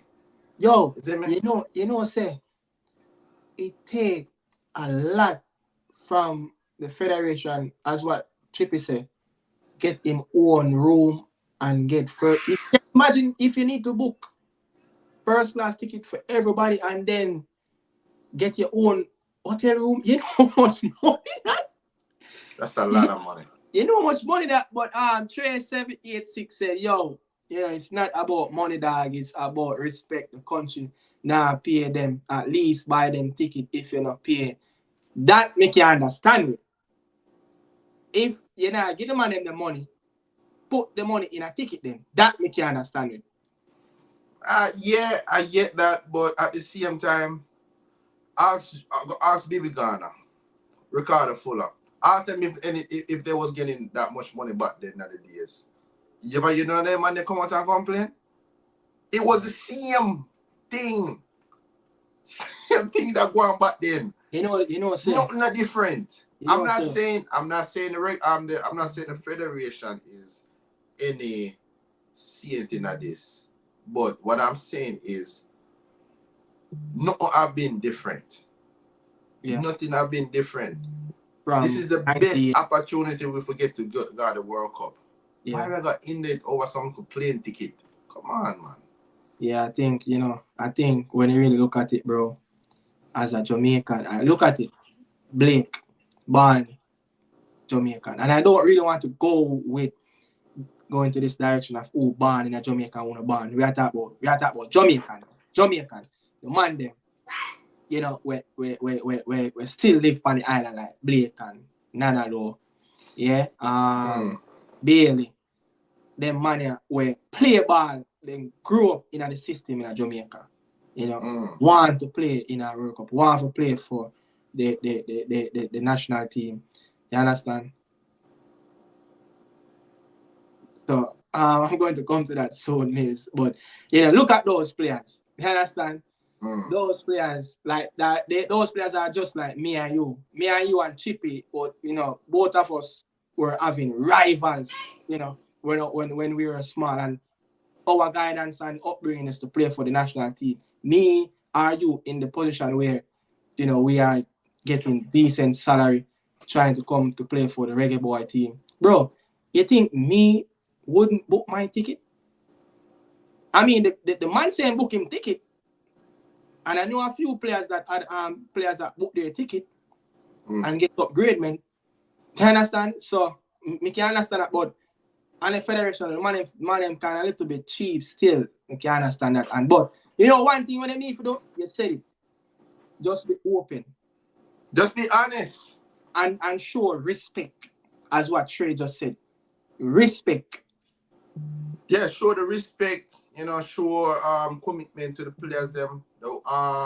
If the players them if send out the players them information to them and time, and you know, be professional and those type of, let them know that like 3-4 a week before, say, hey, I'm not gonna able to buy a ticket, you know, can you take care of that? You know, so you're saying if they're not going to buy the ticket, then for make them know like 3 Yeah, let them know. That's Yeah, where yeah. the federation is wrong. I'm not saying the federation is all innocent and this, Yeah, Don't, yeah. don't kill me, Like me not say, So the federation is all of this. But what me I say is, and my sound like this by if me was representing Jamaica and play for Jamaica, I'm a country. Me I bet any money say so you and me I buy one ticket just to represent our country because Yeah. we love our country, I love football. You see me I say? But I feel like Bailey come out, Bailey want it, theme way. You get what me I say? Yeah. Me personal, I don't think Bailey want compromise with the national team. I feel like Bailey just want it, theme way. A theme way want it. That's what I believe. And them just I kick heads together.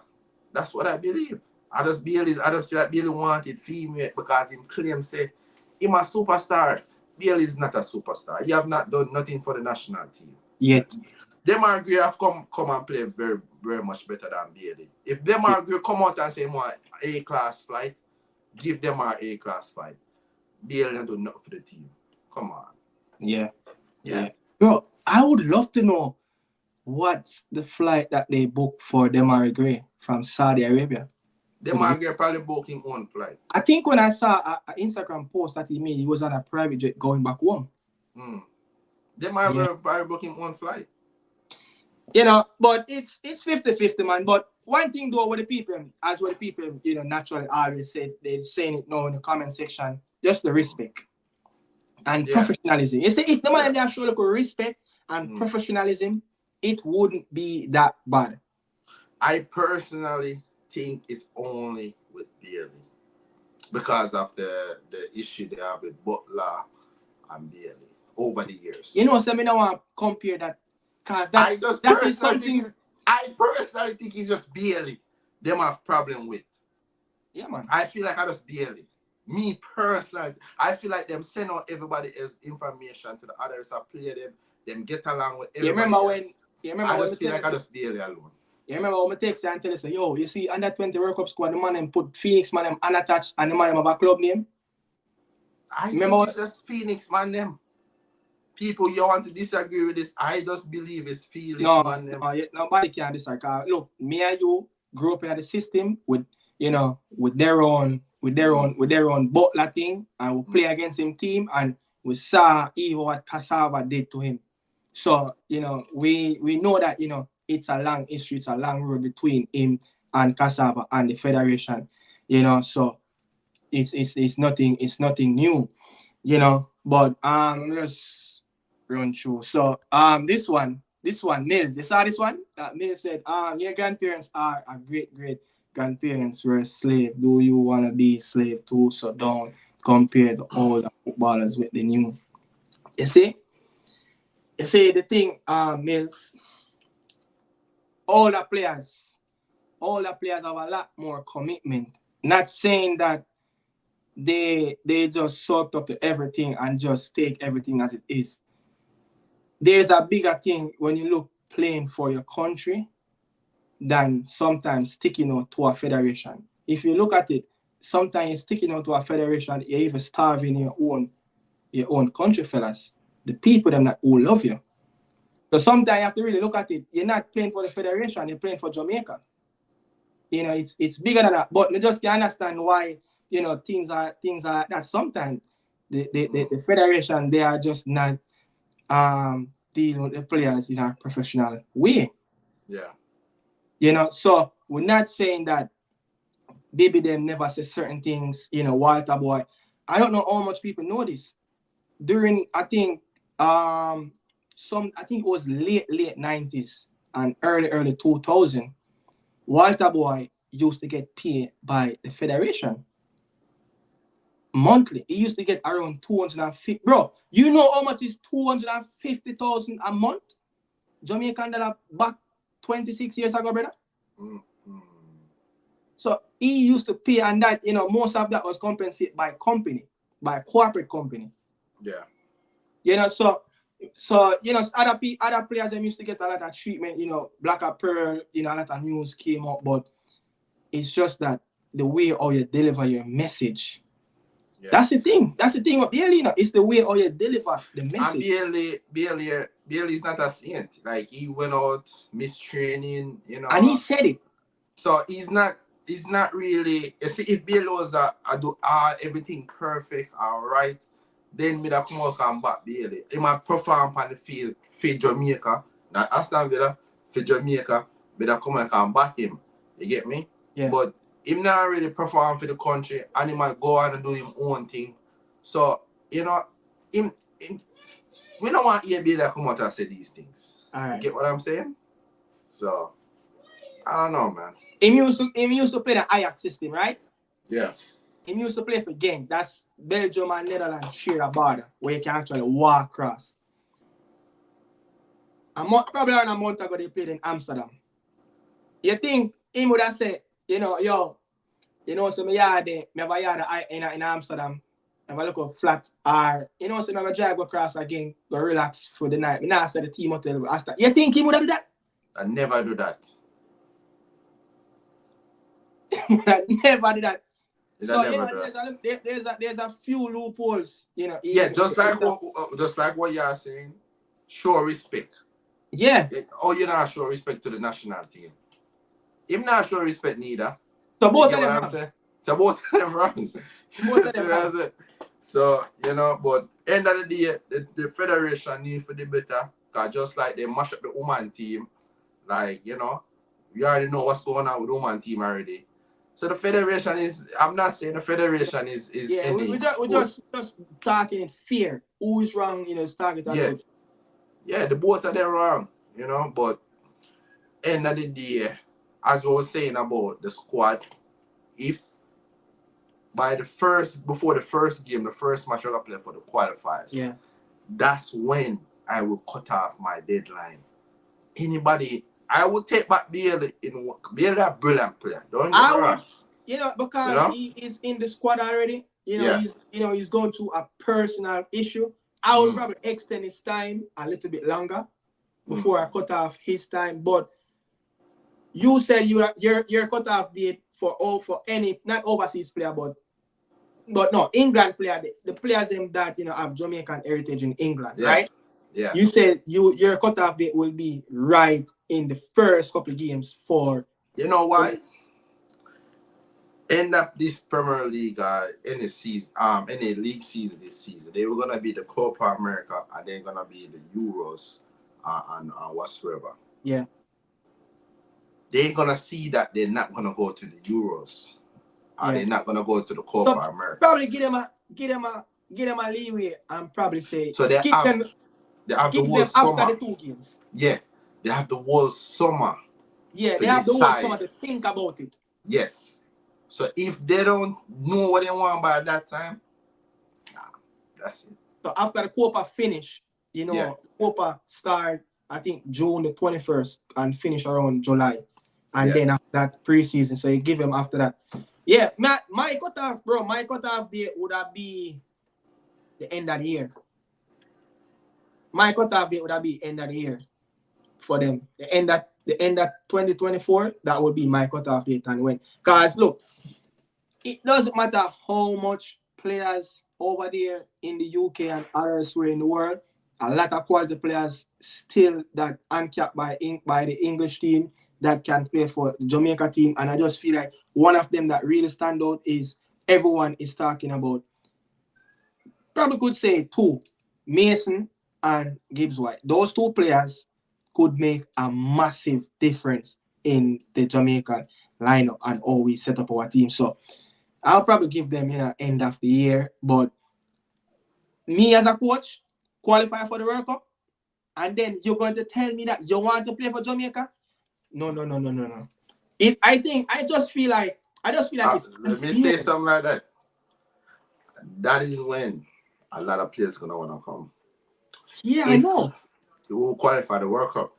So all the hard work with the others and my name do. You have to show them that. You have to show them that respect. Turn up, go play Dominican Republic, some terrible field, right? So I just want to know how come some terrible climate, go through some rough environment, And then the man them do hard work. And that's why I was telling you, that's when I will cut off my team. Because I know said them man I gotta be the man where I gotta do all of the hard work them forget for the World Cup. And then all of a sudden, because you name you're a superstar, you want to come join the team now? Yeah. No. We're good. Yeah. So that's why I'm saying before the first game, I would have cut it off. Yeah. So I run through this one. Did we talk about back then? I know different Jamaica better sponsor and qualify for stuff. AFF getting money. Yes, I 100% agree with you, Jay. Trey 786. I 100% agree with you on that. Yeah, the man them get money. Yeah, and one thing the federation need to do, Daniel, the money need to go and get some sponsors. Like, bro, brand Jamaican, bro, is so huge. It's so huge. I remember in I think it was a day after we played the US, yeah, in the Nations League, and I went on the Adidas site and I'm trying to get some merch. You know what are the sizes available? X large, yeah, and small. Everything medium, everything large, everything gone, bro. Yeah. So the man them I get money, from the Adidas sponsorship. Yeah. But the man they need to go out there, bro. Yeah, I think Jamaica as a country, we're such a popular country. And I feel like if we get any top brand or top company would get very good content and very successful exposure from just we as a country. Because we're very popular in the world. So I don't think we should be that hard to get sponsors. Sponsorship. But the income of the man them in the administration. Yeah, the man them will run on the board. Them just that's not intelligence and so that's why. But I don't think it's that. And I think if we can get to the World Cup, that's where the sponsorship gonna comes in. And then that's when the money are gone. Hey, you know what I say? It's a big man thing. It's like people audit them business. Like when they audit their business. Yeah. Yearly. I think 80% correct, I only FIFA money that FIFA give our federation alone audit. I think sponsorship money not audit. And if I'm wrong, someone can comment. If it's only FIFA money alone audit, and if you have like sponsorship money that don't audit, FIFA only responsible for the money. Think that as some farmer, I don't want to say the C word, but think that as some farmer criminality, like they only audit the money that they give the federation. But say this is the next thing too, where the people them. This is the next thing where the people them is having issues with the federation, Daniel. If you go on the phone and type in Jamaica Football Federation, there's no information. The people them need information, like every little thing. The people them, the fans them need to know. Show your credibility to even sponsors. Yeah. If you need like the US, the Canadian, even England, they publish. Yeah. They have the site. They publish certain finance, not everything, but they publish certain finances that the English FA have made with all levels of football to deal with the English football, from women to men. And I think if the JFF going to move to the next level, they're going to have to start to publish a lot more information on the Reggae Boys. Look, Marseille, these teams use Jamaica slangs. They have Jamaican flag in them stadium. You never see a Jamaican flag in a Manchester Stadium every time when a match played there, bro. I see a Jamaica flag almost in every top 5 league in the world. Like you could always see a flag. Yeah. They treat it to bird that Ajax in every home game. So that's what I was saying. You know, we as a country, the exposure is there. You have this team from Ireland. I think the name is Bohemian. They have the Bob Marley. They have the Bob Marley face on their jersey. Yeah. I think Ajax have something like that too. Black jersey. I think so. Like black, green, and gold. I think I read something like that though. But they have a black jersey like that though. But go through this one before cut off, you know. JFF in charge of football treat the players with respect and sometimes they don't. So you can't excuse JFF and put the blame on the players. I love my country and I want the best for my country. Yeah. You know, bro. Hey. Listen, when I say the JFF is any good in this, you know. I'm not saying the JFF is not to blame. I'm not blaming the players. You get me? I just believe that Bailey, Craig Butler, and the Federation have things to work out. I don't hear no other players come out and complain about anything. I'm not saying they might not be going through the same thing, but they have not come public with it. You only hear like a whisper. You only hear whisper, but Bailey come public. I feel like Bailey should have done that privately with the national team. They need to come to agreement. Yeah. You get what I'm saying? Both the Bailey team and the Federation team need to come to agreement. I'm not saying anybody is right in this. Both the Federation and the Bailey team is wrong. You know, we all want the best for our country. We want to reach to the World Cup. You get what I'm saying? We don't want a distraction. You get me? Yeah. Nobody not right now this. At the end of the day, nobody not gonna win. End of the day, you know what gonna affect? Bailey not gonna win because they're bigger than the country. The Federation have to walk at one point. The Federation will always be there. And the fans are gonna always be the fans get affected. Because guess what gonna happen? You know, so we go to the mental problem, bro? Yeah, because guess what will happen? The distraction are gonna make the team not performing, and then we not gonna get forgot World Cup, and we're gonna get disappointment. So yeah. I think someone said that the players them they get paid, but the people them in the federation get their money. You know, and that's my issue. The players them are priority. The players them get the money. You know, them play them blood, sweat, and tears out on the pitch and bring in the money by playing and putting in high quality performances. Yeah.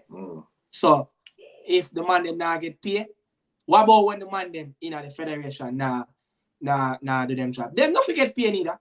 Them for go home and eat Oreos boiled white bread. My thing is to you know, I don't know. So it's too. I think like that. When the players them when the players them is having very lot of issues with the federation or whatsoever, who represent the players? Fight for the players. Is there a players union? Like who represent for the players?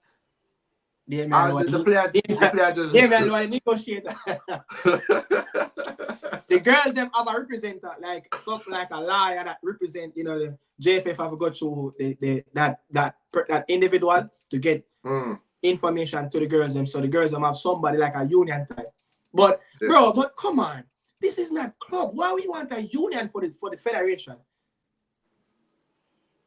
Is it that sketchy to just know that there's a federation for there's a union for the federation? Is that sketchy? That just look weird, bro. Like this is a country. You know, the federation for them job, the player them for them job, bro. I don't think there should be a union. That just look on the outside, bro. Like if you look on it outside, England, you said the players them have a union. You're gonna be like, what is really going on?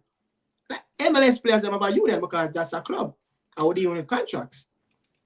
Most of these top countries, international countries, federation, these players, gave up their salary to charity. And I think all of England players then give up their money to charity. Not saying the Reggae Boys players them should give up their money to charity. The man they need their money. You understand? The girls them. Remember I told you that the salary, the average salary like in the WSL is like 5,000 a week.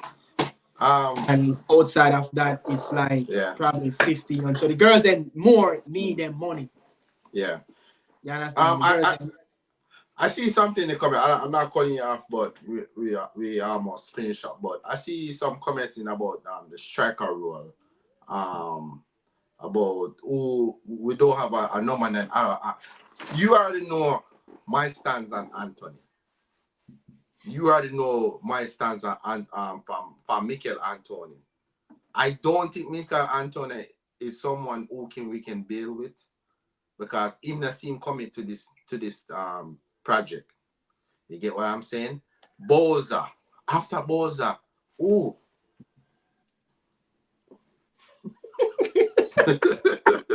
From my arena? Burke. Quarterback.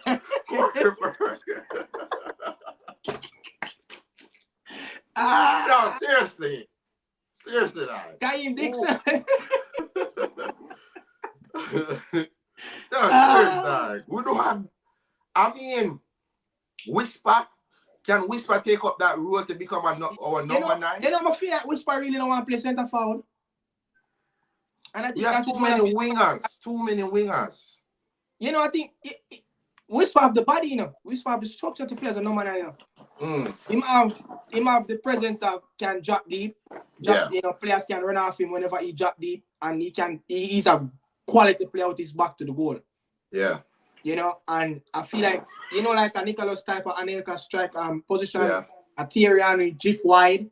And I think he can also do that and create a little bit of flexibility in that front three or front two. Yeah. So if there's anything that the Jamaica National Federation and the coach, if there's anything they need to go out and do, they need to go find a number 9. You get me? Don't just go for a player because the ESM have Jamaican background and blah blah. Yeah. Go and research and do your get someone that fit the system where you are. Get a number 9. Get a goal scorer. Go and get a goal scorer. You get what I'm saying? Kemar Roof is done. That man can't stay fit for Rangers. What about that kid that played for Sheffield United? And England England under 21? England called him under 19. Really? Yeah. You know who me attack? I think you attack Sheffield Wednesday. No, Sheffield United. You score for Aston Villa. He used to play for Aston Villa. Yeah. No, not for Aston Villa, man. What name again? He's a player in Jamaican descent. What name again? He playing at the Euros too. What name again? He play for Sheffield United. Sheffield or Burnley. One of them. Sheffield, man. May I look for him? Them buying from Aston Villa, right? Yeah. May I look for him?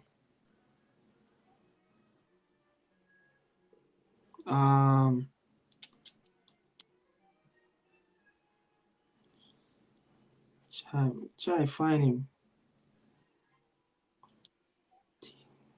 What the hell? Let me see if anyone in the comment section. What's his name? Archer. Archer. I was going to say Brewster, but Archer, yeah, respect. Is he actually now number 9? Brewster? Yeah. No, Archer. He is an out and out, but bro, if we get Archer, look, Archer can play with like the coach have a system that with 4-4-2. He would be a really good player that can drop in the hole. But look, if you're thinking about Archer, what about if Mason decide that I'm ready to done the Reggae Boys? Mason is not a number 9 though. That's what I'm saying. But Archer is a similar type of player. You know, I think he's a similar type. You know, I you're not watch going him. to. I watch him at the Euros, under 21 Euros last year for England. You know, like a And type he like was the baller playing. them play. Hmm? You know, like the type of the baller center Yeah. forward type. He's something like that. I'm not going to say like a Lionel Messi, but he's like a type of like the baller, like that look, you know, possess that type of low sense of gravity, live wire running around, like what you know, Lee Young said. But I think, yo, a lot of people think we have depth in the number 9 position, but literally when they really think about it, we don't really have a lot of depth. Yeah. You know, Tottenham, you know, this place said is be a good fit, but I mean, bro, England call him up. What we're going to do? You know, Jamaica will always be second priority. We know that and we accept that, you know, the condition of the federation and you know the professionalism and where we rank in FIFA, and you know, England more likely to go to the World Cup. You know, but let's run through because I don't really want to miss the people them coming, you know. Cameron, who's Cameron?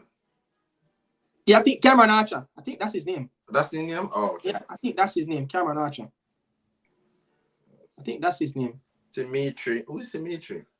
Dimitri, that's the player I was thinking you're talking about. That player that they pick for the Nations League and then he it back, you know, and go and play for the England under-19 team. Bro, really? look at this. You know, I think he played around 20 games for Sheffield Wednesday in the championship. Look, I seen that team call you up, but England under-19 called you after. Because they have England in their heart.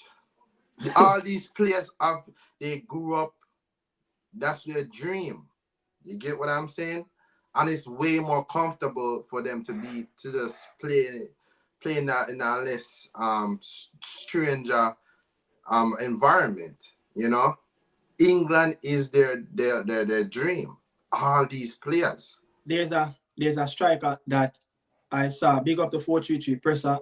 He was the first one done that video. The player that played with Dwight at Coventry. Sims. He used to play for Everton. Yeah. He did like, you know, that little the UK youth them would do like some content them and the player them sit down and them question them and them thing there. Yeah. You know, I think he said that he asked his parents about Jamaica.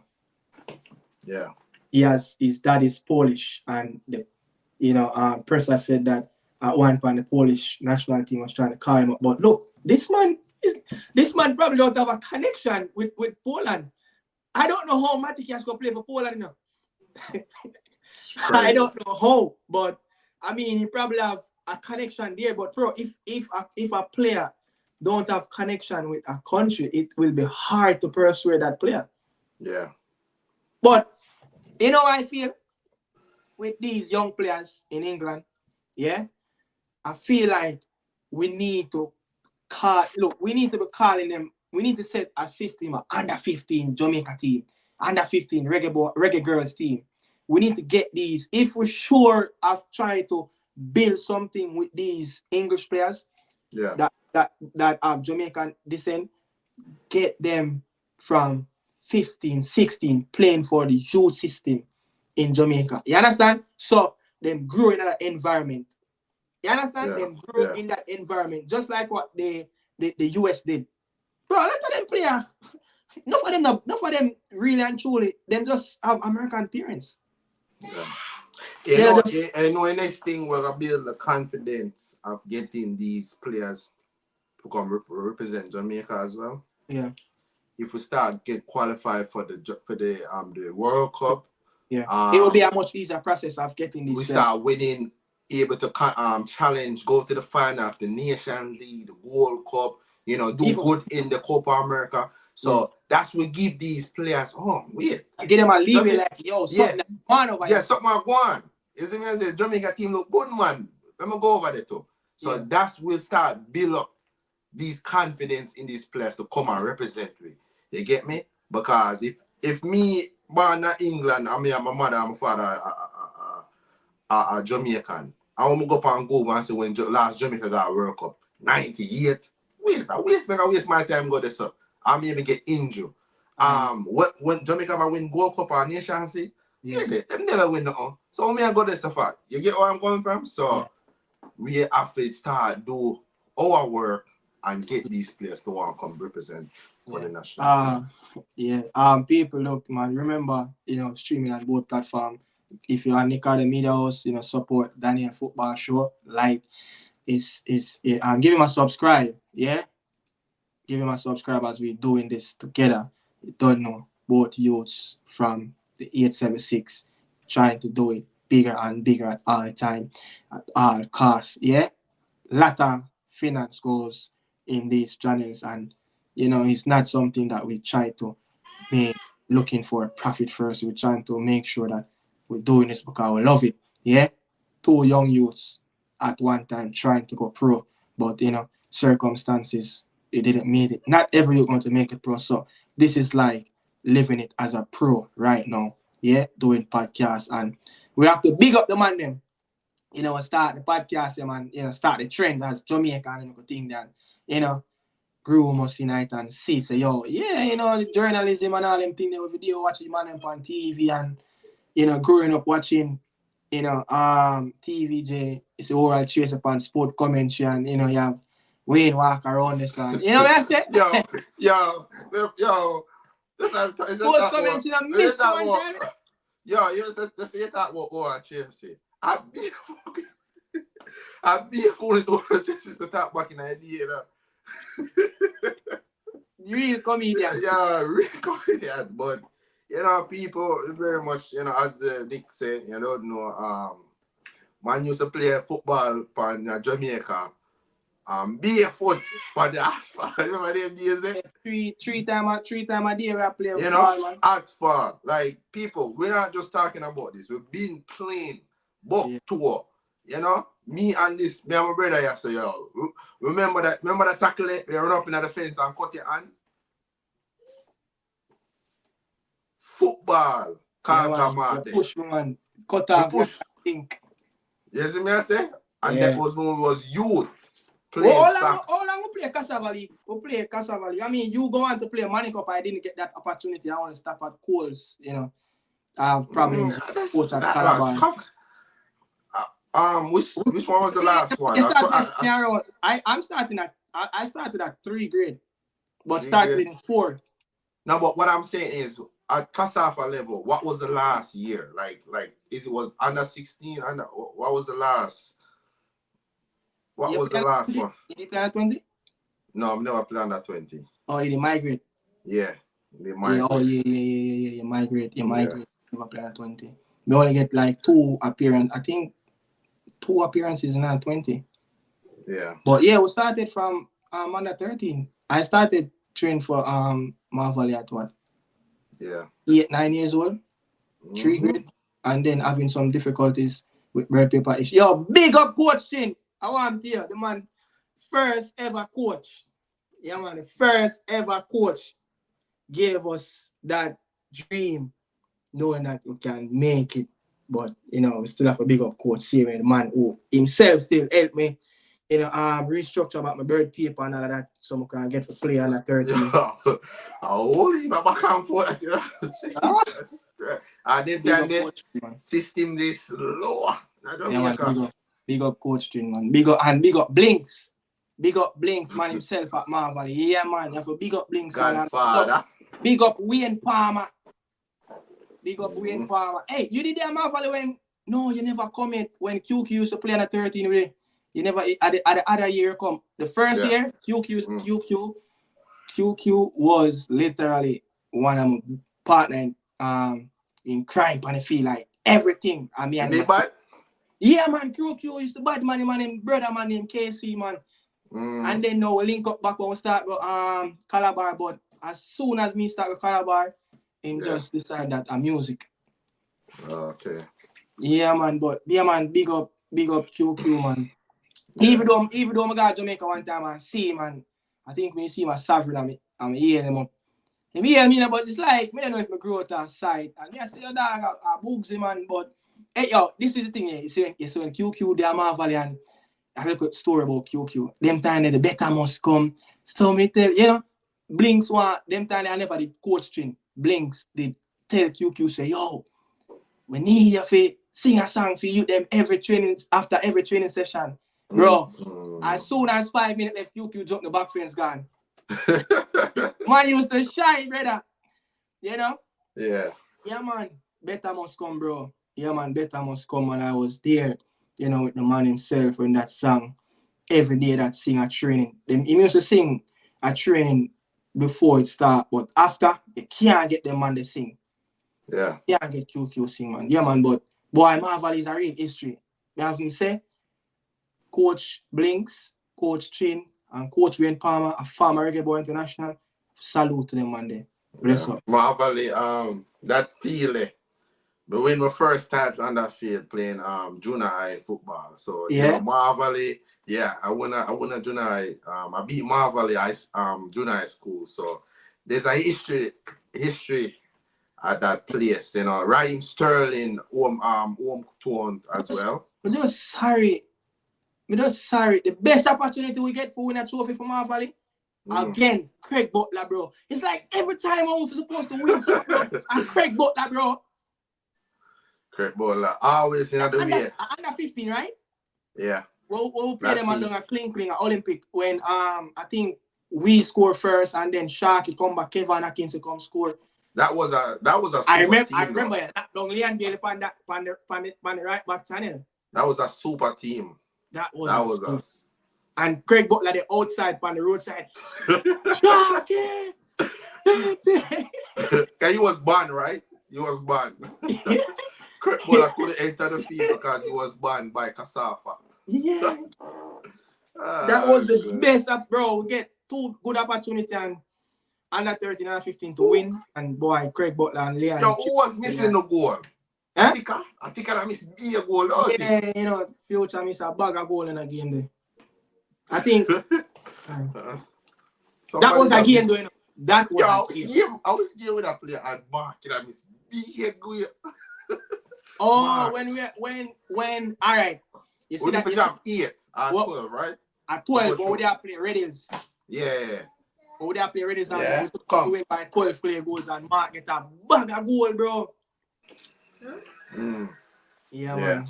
Yeah, but there's so but you know, people, we love football, you know. So if you check in, you know, very much appreciate it. A ball man, you know, we play the roughest, you know. And then I think it step up another notch when we went to Boyz together and then we start playing with Ryan LFC, Kevin Blackwood, Charlan. Pick up again to Coach Hardware, Coach Hardware, man, Jamil Hardware father, Jaja.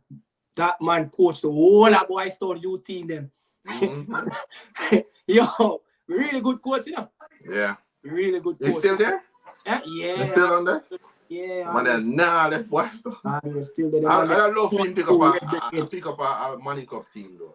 If I have a knowledge for the game. Yeah. Oh, look, when we used to be at Boyz, right? I see man like O'Neal Bigger Thompson, Kirk Porter, Michael Campbell. When you look at those, like he used to look at those players like they are elite. Guys, when we got Boyz, we start get shakes, we start get things like that. We Gatorade and water, we start get rubbings for foot. Is move from a team that they're senior team playing in Major League, and then they move to a team that's playing in the Premier League. It's another level, you know. So, boy, happy. But boy, look, one of the man used to kill with joke. Pass the cup. One of the man used to kill with joke, bro. A Boyz, boy, Ryan, boy. I mean, know. People just think I saw Ryan. I hear him. Yeah. Ryan, full of chat, man. Ryan, I go on so. Years, brother. You know, so yeah, man, it's a pleasure, man. Pleasure, you know, I've played through that and all that, but just sorry things in my material is the right way. But people, you know, as I said, Toto coming to an end right now, man, to the podcast one. This is the longest podcast we ever did. Yeah. But the vibes was right. Yeah, the vibes was right. But I just don't want to leave anybody hanging. But Ulberg for retire. Yeah, we not this the ball, so. We not this the ball, so. Him have put in a whole lot of shift, man. Him doing ground work to me. Him doing ground work. We can't disrespect Corbett, so. Whisper can't play 9 right now. You know, Yeah. We have a lot of work to do. Play number 9 take a lot of maturity, bro. Yeah. You know, he has to learn that role first, talking about arts. Very lively for Callum will be a perfect, but in this way, so he needs to stay at England. If them say Callum need to stay in yard, you know, why take Jamaica call then turn it down? Like, did he like you can't really to believe all the federation team, bro? Say, suppose the man he tell him say, yo, but why did I put up the man name? Yeah. You know, but we don't know. We need to see them. Yo, you don't think if Kevin Blackwood did really take football serious and follow through to be a professional, you think he would have been that? Like, look, during his years, he was one of the best deep line midfielder, playmaker midfielder. Kevin, they bad still like deep line in a role. Yeah, bro. Yeah. I'm talking about Kevin Blackwood, you know, played former JC player. Played with Jonah Flemings. Yeah, the man that got man of the match in 2013? I think 2013 Manning Cup final against Wolmers. You know, long diagonal 50 pass. Yeah, but seems very good, but with his form, it's obvious England are gonna call him. Really? Nah. Next place, really? Nah. I don't see that. How much man seems have in front time? Ollie Watkins, Tony, Kane. Who else? Calvert-Lewin. You what? Wilson. Callum Wilson. Solanke. He has a long road to go, man. Yeah, we have a long way to go. Yeah. A long road to go. I don't see it. So, then it seems we never used to have it in Jamaica team ever since grade them forward. Me see me can like and so what one Jay? I jump off of the wagon. I mean, Jay, come on, Jay, man. Jay, come on, man. We have to look, man. Look, these are the thing that the people them have to understand. If the team down, we fans should be the first one lift them up. Yeah. You know, look at even when Mexico now play good. Mexico was support in a World Cup group stage. Is Mexico stadium still full? Look at even Brazil stadium still full, bro. Look at it. No, you know what say. After Maradona retire from '94 World Cup, Argentina take a hit. You know, them try so many things even with Diego Simeone, you know, all these players, Sebastian Veron, you know, that team was so underachievement. Pablo Aimar, Riquelme, they take a hit until Batistuta, that's the name I was looking for, Batistuta, and then they start to find Crespo. Yeah. Then Higuain them start to come on Aguirre, then the system changed with Messi and all these players, you know, but Solanke, Shama. Wrap up that. My phone is 1%. Yeah, man. Respect, man.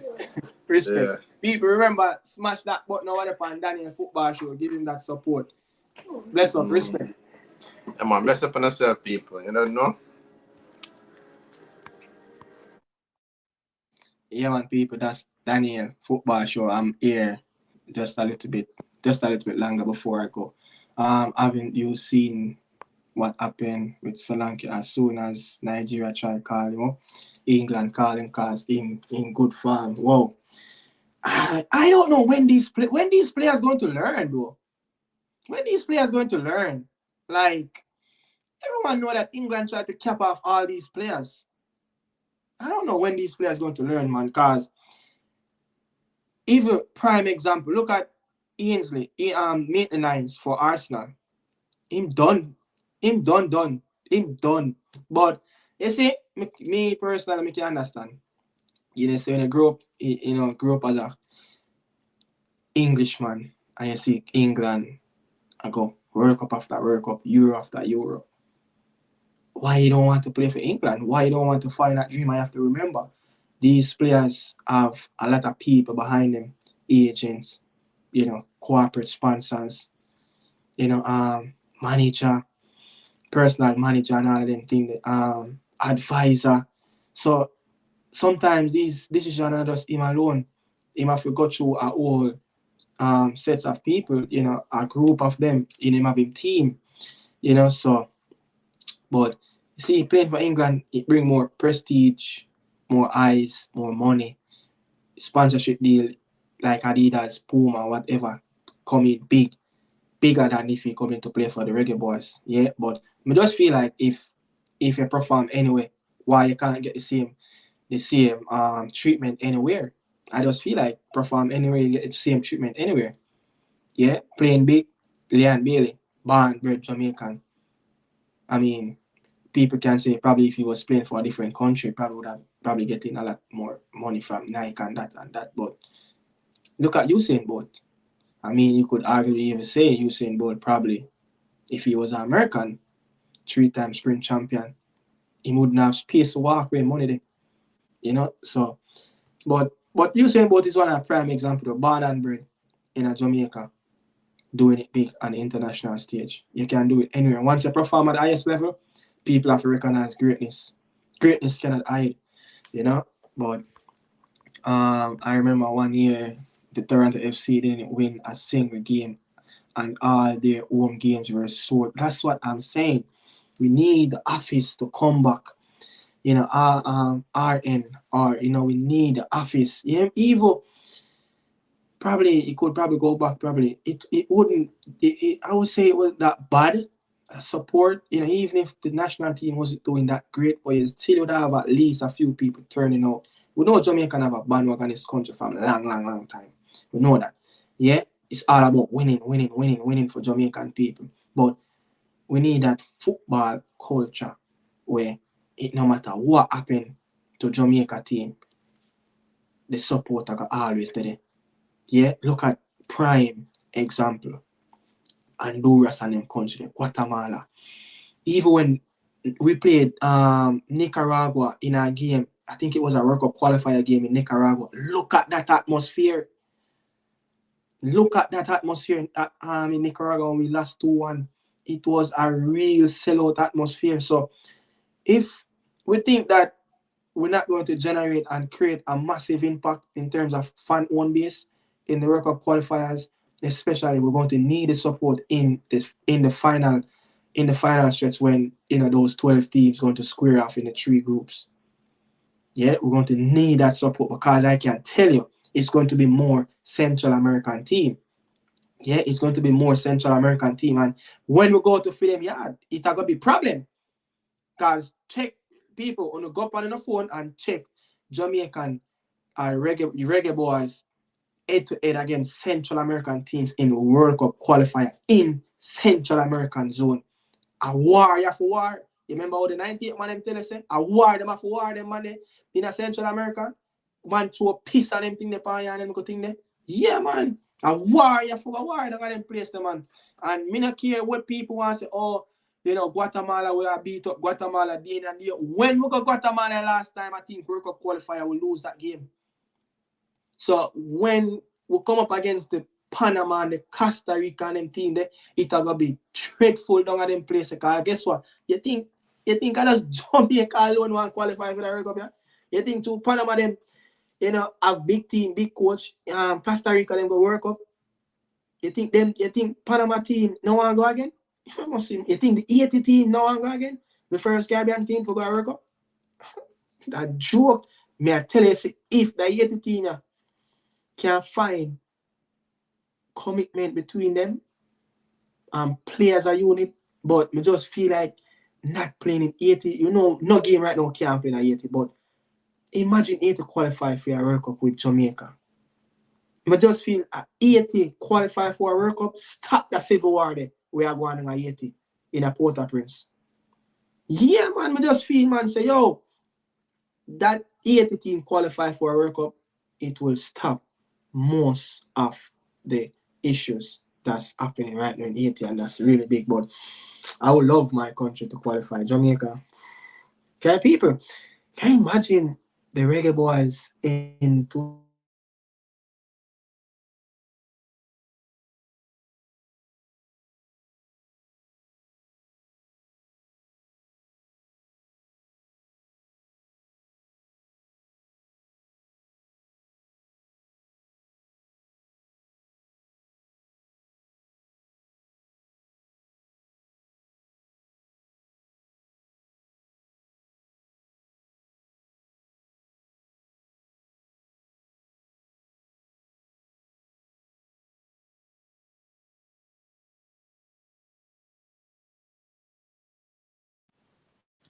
It's like, yeah, my foot, my foot, my foot catch the button and it chip out something. I really don't know why really chip out a while ago. I really don't know what chip out. My earphone chip out. My earphone chip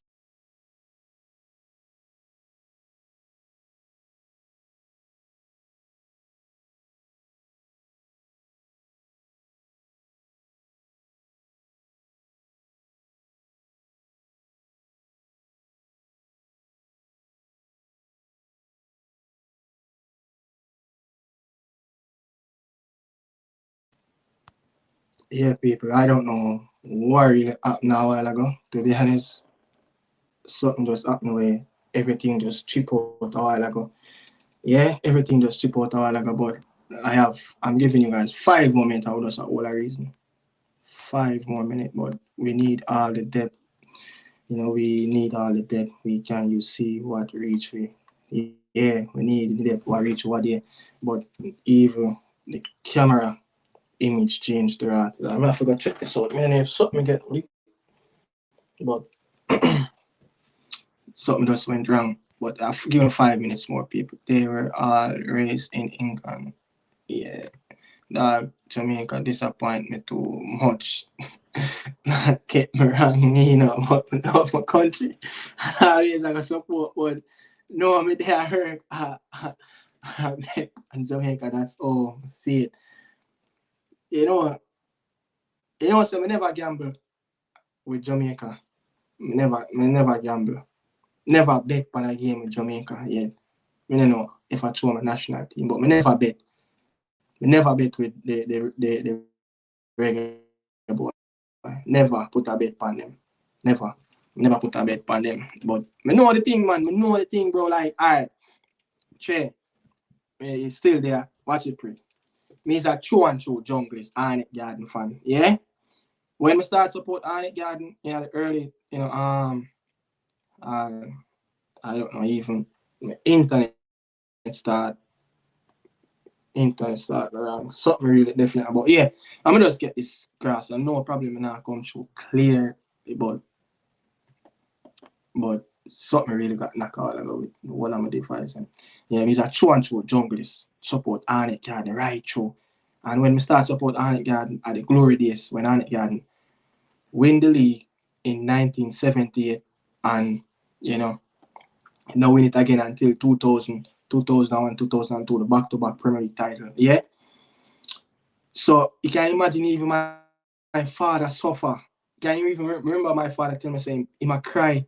I walk out of the stadium, I cry because Arnett Garden lose a final, I think 94 against Reno. So my old man suffer, after 78 when Arnett won their first league title. Yeah. And then me just start come up at 5, 6 years old. I support Arnett Garden and Glory Days. After 2005, a murderation for Arnett Garden. Be a relegation zone, but guess what? Me and my old man still there, the true and true support. Same way. Because guess what? We know say we live and die with Arnett Garden. And if you're looking at England, look on Sheffield. Look on even Shaman Nichols' team, Claremont. Look at any other team in England. It no matter when they struggle, them might come out same way, 100%. The man them full up them stadium because the man them have that culture there. The man them have that belief there. And the man them have that supportive cast from them fans. You get what I say? So after 2005, bro, Arnett Gardner really see back at glory days until about 2013, 2014 again.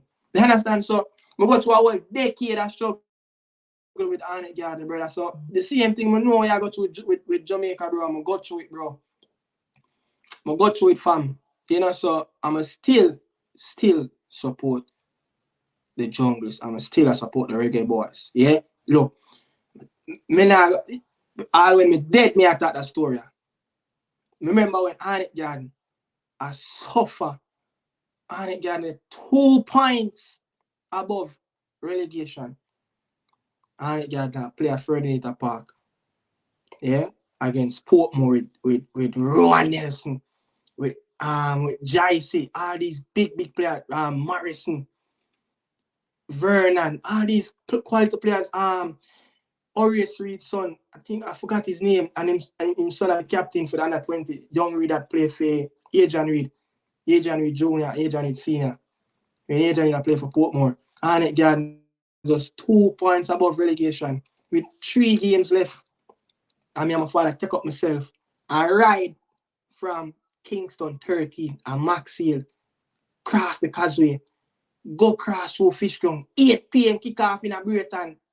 Because guess what? I love for the club. So you see, at times, even sometimes, I mean, I'm a father and few look man, I sit down in the bleachers, I watch Reggae Boys, because guess what?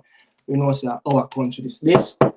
We dead and live Reggae Boy. So, nobody give up, man. Just continue fight, bro. And you alone, I got through sufferation.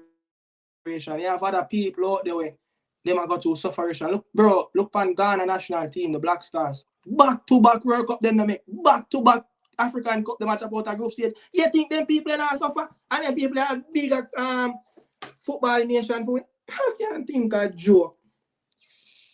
Them people they are suffer. Look on the Mexican, bro. You know what I mean at the last World Cup. Them people they are suffer, bro. So you have to go through the sufferation, bro. At them time when the glory days come, you're going to enjoy it because you can say, yo, me did there when nobody never there.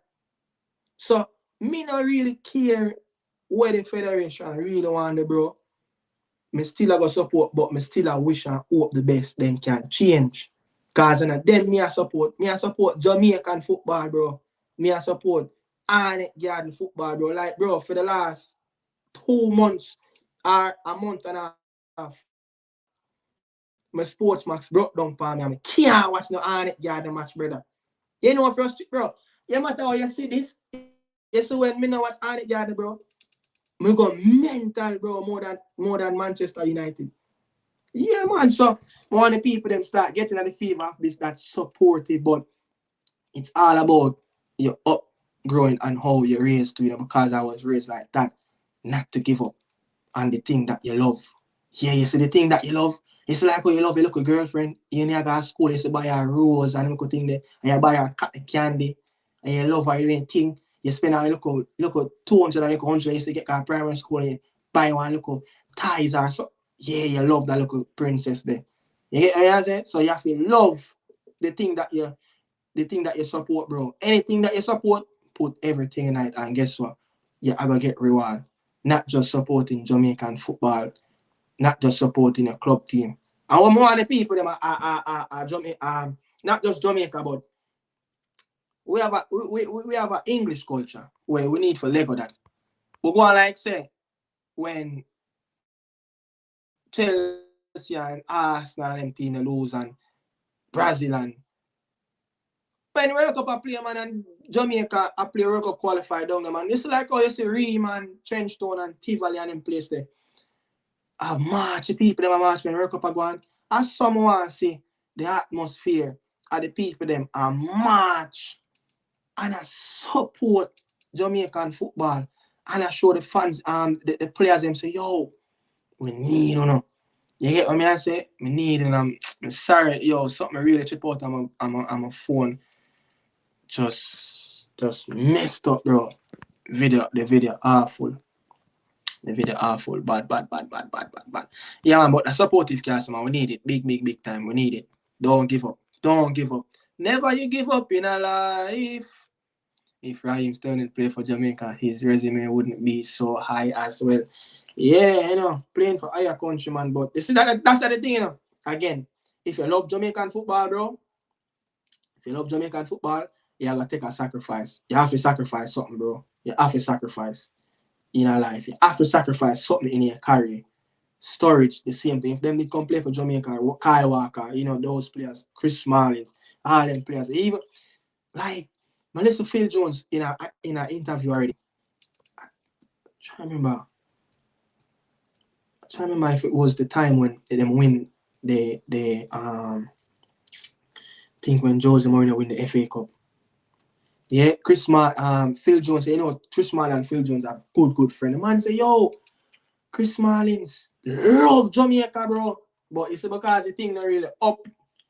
The thing not really up. Like some of them African countries, like Nigeria and them countries, like the man they have them thing together, bro.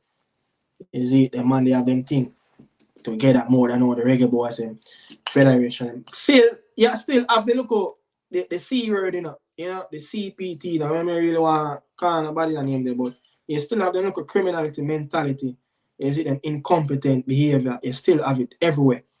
I just feel like the country, the black country, need to just stop them thing and unite. I mean, I really see here Belgium and them something like that. Belgium is a very small place.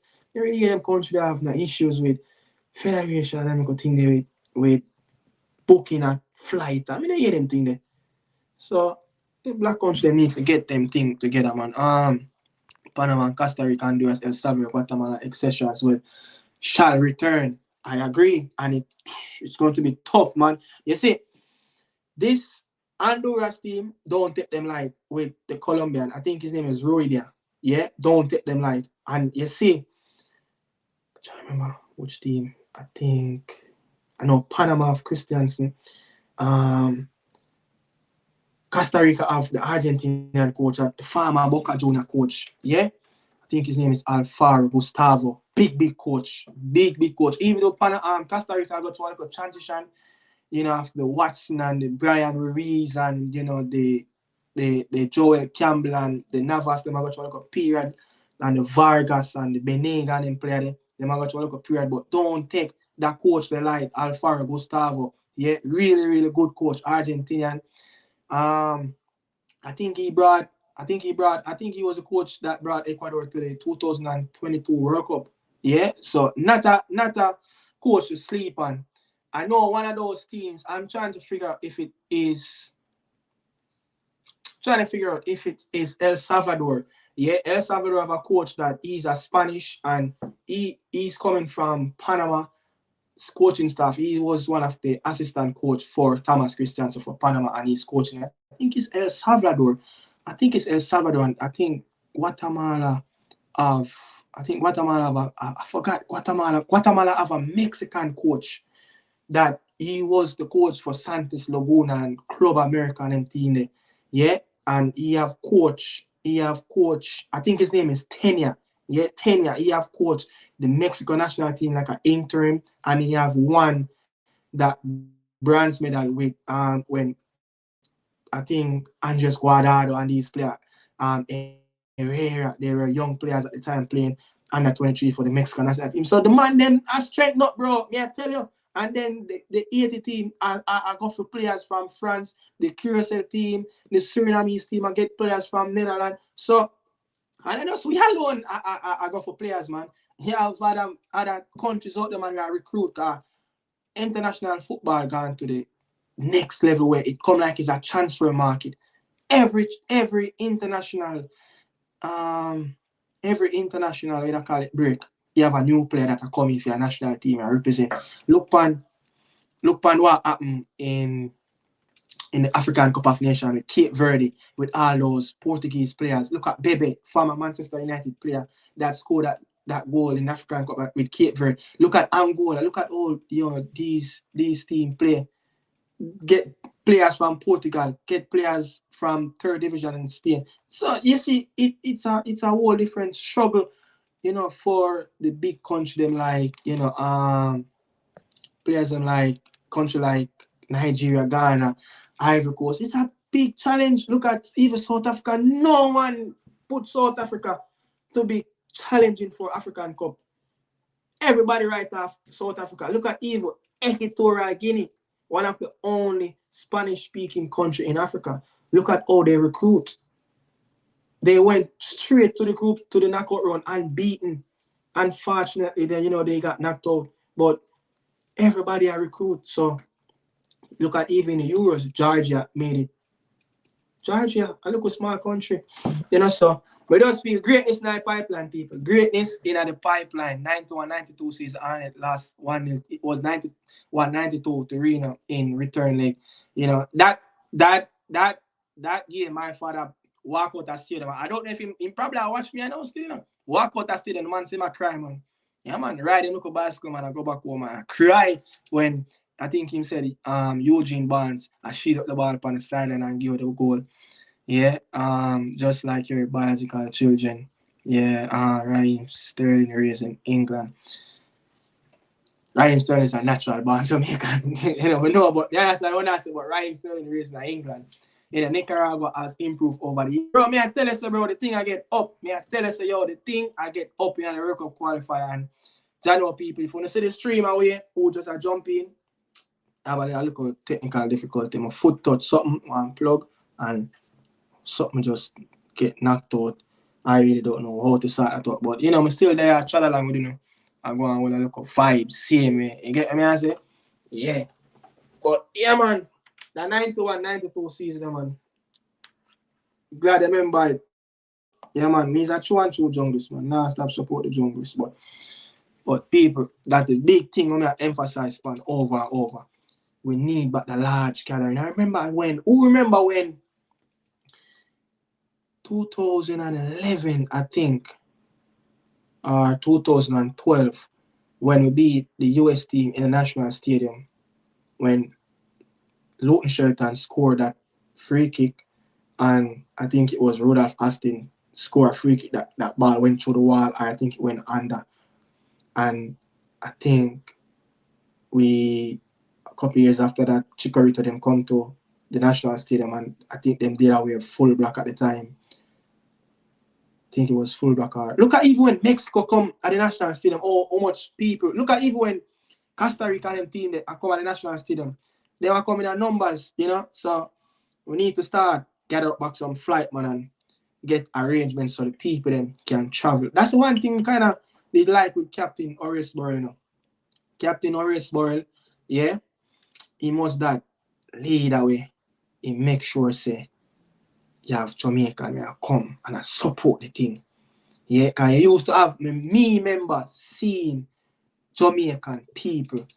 I go to Honduras. I go to them places to watch them match there. I haven't seen it now a while, but you have to be brave. Me even say, yo, you know, anytime, you know, this YouTube channel get much bigger and I start earn a nice money I find, I have to invest back in a traveling to watch Jamaica anywhere the team there. Yeah, I think the third place I will give Jamaica the support again. Yeah, but yeah, man. But yeah, man, that are the thing I'm rate with Captain Horace Burrell. That the man they have good leadership, even though he was kind of a little biased at times. Yeah, but him have leadership lack, and that's what this federation have lack right now. Leadership. You know, there's no, you know, see no look of progress in a pathway and nothing. You know, see no structure for the youth. Them like, bro, if we have a good youth structure for the national program, like, oh, we're gonna survive. We're gonna continue. We don't really want to continue. For the next 100 years, I got England to get the best quality players in. Like, Jamaica have so much qualities. So much quality players that if you really look at it, look at even when Ruler Speed brings youngsters to Sweden and just Scandinavian, even when Craig Butler brings younger players all over the world. The man then beat up everybody. But the development kind of stopped. I think around 16, 17, that's where the development kind of stopped, to be honest. You know, that's where I think development kind of stopped. So in some countries, like in terms of Belgium, you will have the best youth coach the youngest team and come right up. So you have a one like have a like UEFA Pro license. A coach one little team around one corner in a Brussels. And a UEFA Pro license him have when can get bigger jobs, but them man they have a system. And when we're gonna build a system like that? When we're gonna even build a system like that, like we have a time now for even Jamaica say, yo, CONCACAF A license, like bro, that's BS, bro. Start spend money so the coach can get development and you know who can pay for it, who can get sponsored, pay for them UEFA license and all of that. And I still I say this, like I still feel like Miguel Cole deserve a chance for coach, but then again, if you have good coach coming, man gonna have them say quota system. Like how the hell even quota system for them on the U team? Hey, oh quota system for them on the U team. Like and them all them things, you know, but I just feel like no matter how good the coach is coming, have a good structure, have a good mind of all more, you know, the players and like look at even John Wall at the under 20. That's a perfect example. John Wall, Alvrim's right hand man. Yeah? He's a perfect man to lead the U20 and the U23 team when it comes on to Olympic qualifier and under 20 World Cup qualifier. So him can see the trajectory of the players and move up and say, yo, coach, Grimmer. You know what I'm saying? Denzel McKenzie, you know, can push him towards a young youth in number 10. You understand? Yo, you know what I'm saying? Young Welsh, that the goalkeeper for Mount Pleasant, real good goalkeeper, you can make him be third string goalkeeper, make him get that experience, or bring him as a fourth goalkeeper, make him get that experience there. Just training with Andre Blake and all these other goalkeepers. Yeah? I'ma just feel like, oh the hell, even Jamaica make. You have goalkeeper coach Warren Barrett. Ryan Thomas have one of the biggest goalkeeper academy in Texas. Probably arguably all over in America, one of the biggest goalkeeper camp. That the man that was, I think was the last Gold Cup was on the coaching staff. I think it was 3 of them was on the coaching staff for the goalkeeper coach for the US men's national team. Like things like them there. Like what was the Billy Gardner and Freddie Butler and them man they are coming at the role now and are stepping. We need to slim thing them more. You understand? We need to slim thing them more so them man they can pass down some experience to the English youth them because Blakey and Chippy and them man they, you don't really need to tell them what it is in Central America. Say, you know, walk up and down in a London, in a your Gucci and Louis Vuitton and them little things. A war, you go war. Put on your dirtiest clothes. So you can go war. So you need them man them for in the team, just like how Honduras have Figueroa in them team. Yeah, Mexico have a few players, past players in them team. But what Mexico do that most of the CONCACAF teams don't do, they have their farmer players in the younger system to help mature those players' mind, to help the progress. That's, you know, so that's the key thing. 16, 15, that's where, you know, most development stop. So if you can grab the youth them from 10, come all the way up, grab them, see them at 16, 17, 18, you're going to have more professional. That's why the Mexican team have more local born professional that play local in their league. No one else have that. I mean, the Mexican, when you look on their league system, their format from Liga MX, I think Liga Ascenso, something like so. And then the third division is professional in Mexico. And they have loads of clubs, you know, so it's the way all they manufacture their talent. It's just that we need to take a page out of, you know, the Mexican book and add to what we can do, because we have talent just like the Mexico national team, but you know their country is much bigger. have a football culture, but we can match up to them. You know how much country right now would I wish them have the market like Jamaica can get England for players? You know how much country would I really love that for have the market like Jamaica can get England go get them players? Boy, I mean I know. Sometimes talk about Jamaican football, it make your head hurt, but I still my pride and joy. Something I enjoy talking. No matter how much I talk about it, my head hurt, I still love it. You know, but people at 10:30 Eastern time, you know. Yeah, really appreciate, you know, the people that stay from after 7, after 8, whatever it is. Really appreciate the staying here, man. Yeah. As you know, tomorrow the workflow start again. The workload start again. Champions League, Tuesday, Real Madrid. I think Real Madrid might beat Manchester City 2-0. Because Vinicius have been getting a break. He was banned because of accumulation of yellow cards, and he's getting enough rest. There's no Kyle Walker. He'll be very highly doubt that he's going to play that game. And with the talent, people, you know, some feel like Rodriguez is a better player overall than Vinicius Jr. It's just that Vinicius Jr. have a pace where you can't coach pace. He have a skill set with him pace, and season after season, he might learn how to control it in explosion with the ball. And also got direct at players. I mean, finishing and getting better and better. But I just feel like Rodrigo is a complete overall quality package. But I just feel like he probably more of a late bloomer. And probably the player that not get enough game, not like when he just started. But now, after CR7 and the BLM and them on the left, I seen so he might get more and more playing time, so you could see the progress. It's getting bigger. And I think give 2030 World Cup in Spain, I think Spain and Portugal, Vinicius and Rodrigo will be the man. Yeah, but bless up on yourself, people. Really appreciate it. Thanks, you know, Trey, RN, you know, Joel Smith, you know, who else?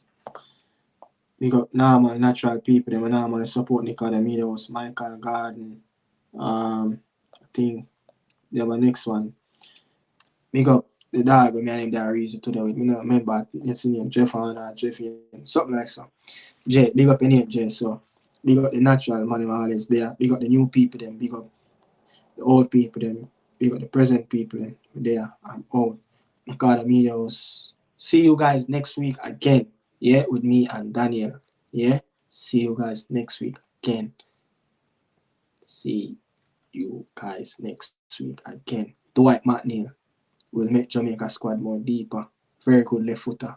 Set piece. Accurate. 47 accurate crosses this season. That's a lot. We don't get a lot of crosses from our wing backs. If you look at Xavi Alonso, he played this 3-4-3, 3-5 to whatever it is. His wing backs are his assets. We need to start get that. We need to get, you know, probably when Bailey them come back, we need to even probably try Bobby Reid in that right wing back position with his hard working. Yeah, he can recover. Probably, you know, you probably need somebody like Dwight McNeil on that left hand side to help out Craig Lane, Amari Bell. You know, we're going to need a big pool to get to this World Cup. We're probably going to need a 35-man squad to get to this World Cup, because it's going to take a lot of energy. Remember, these players in England played 46 games a season. Yeah, sorry. You know, they play in the lower tier where the club team played 46 games. England 38 with European competition. So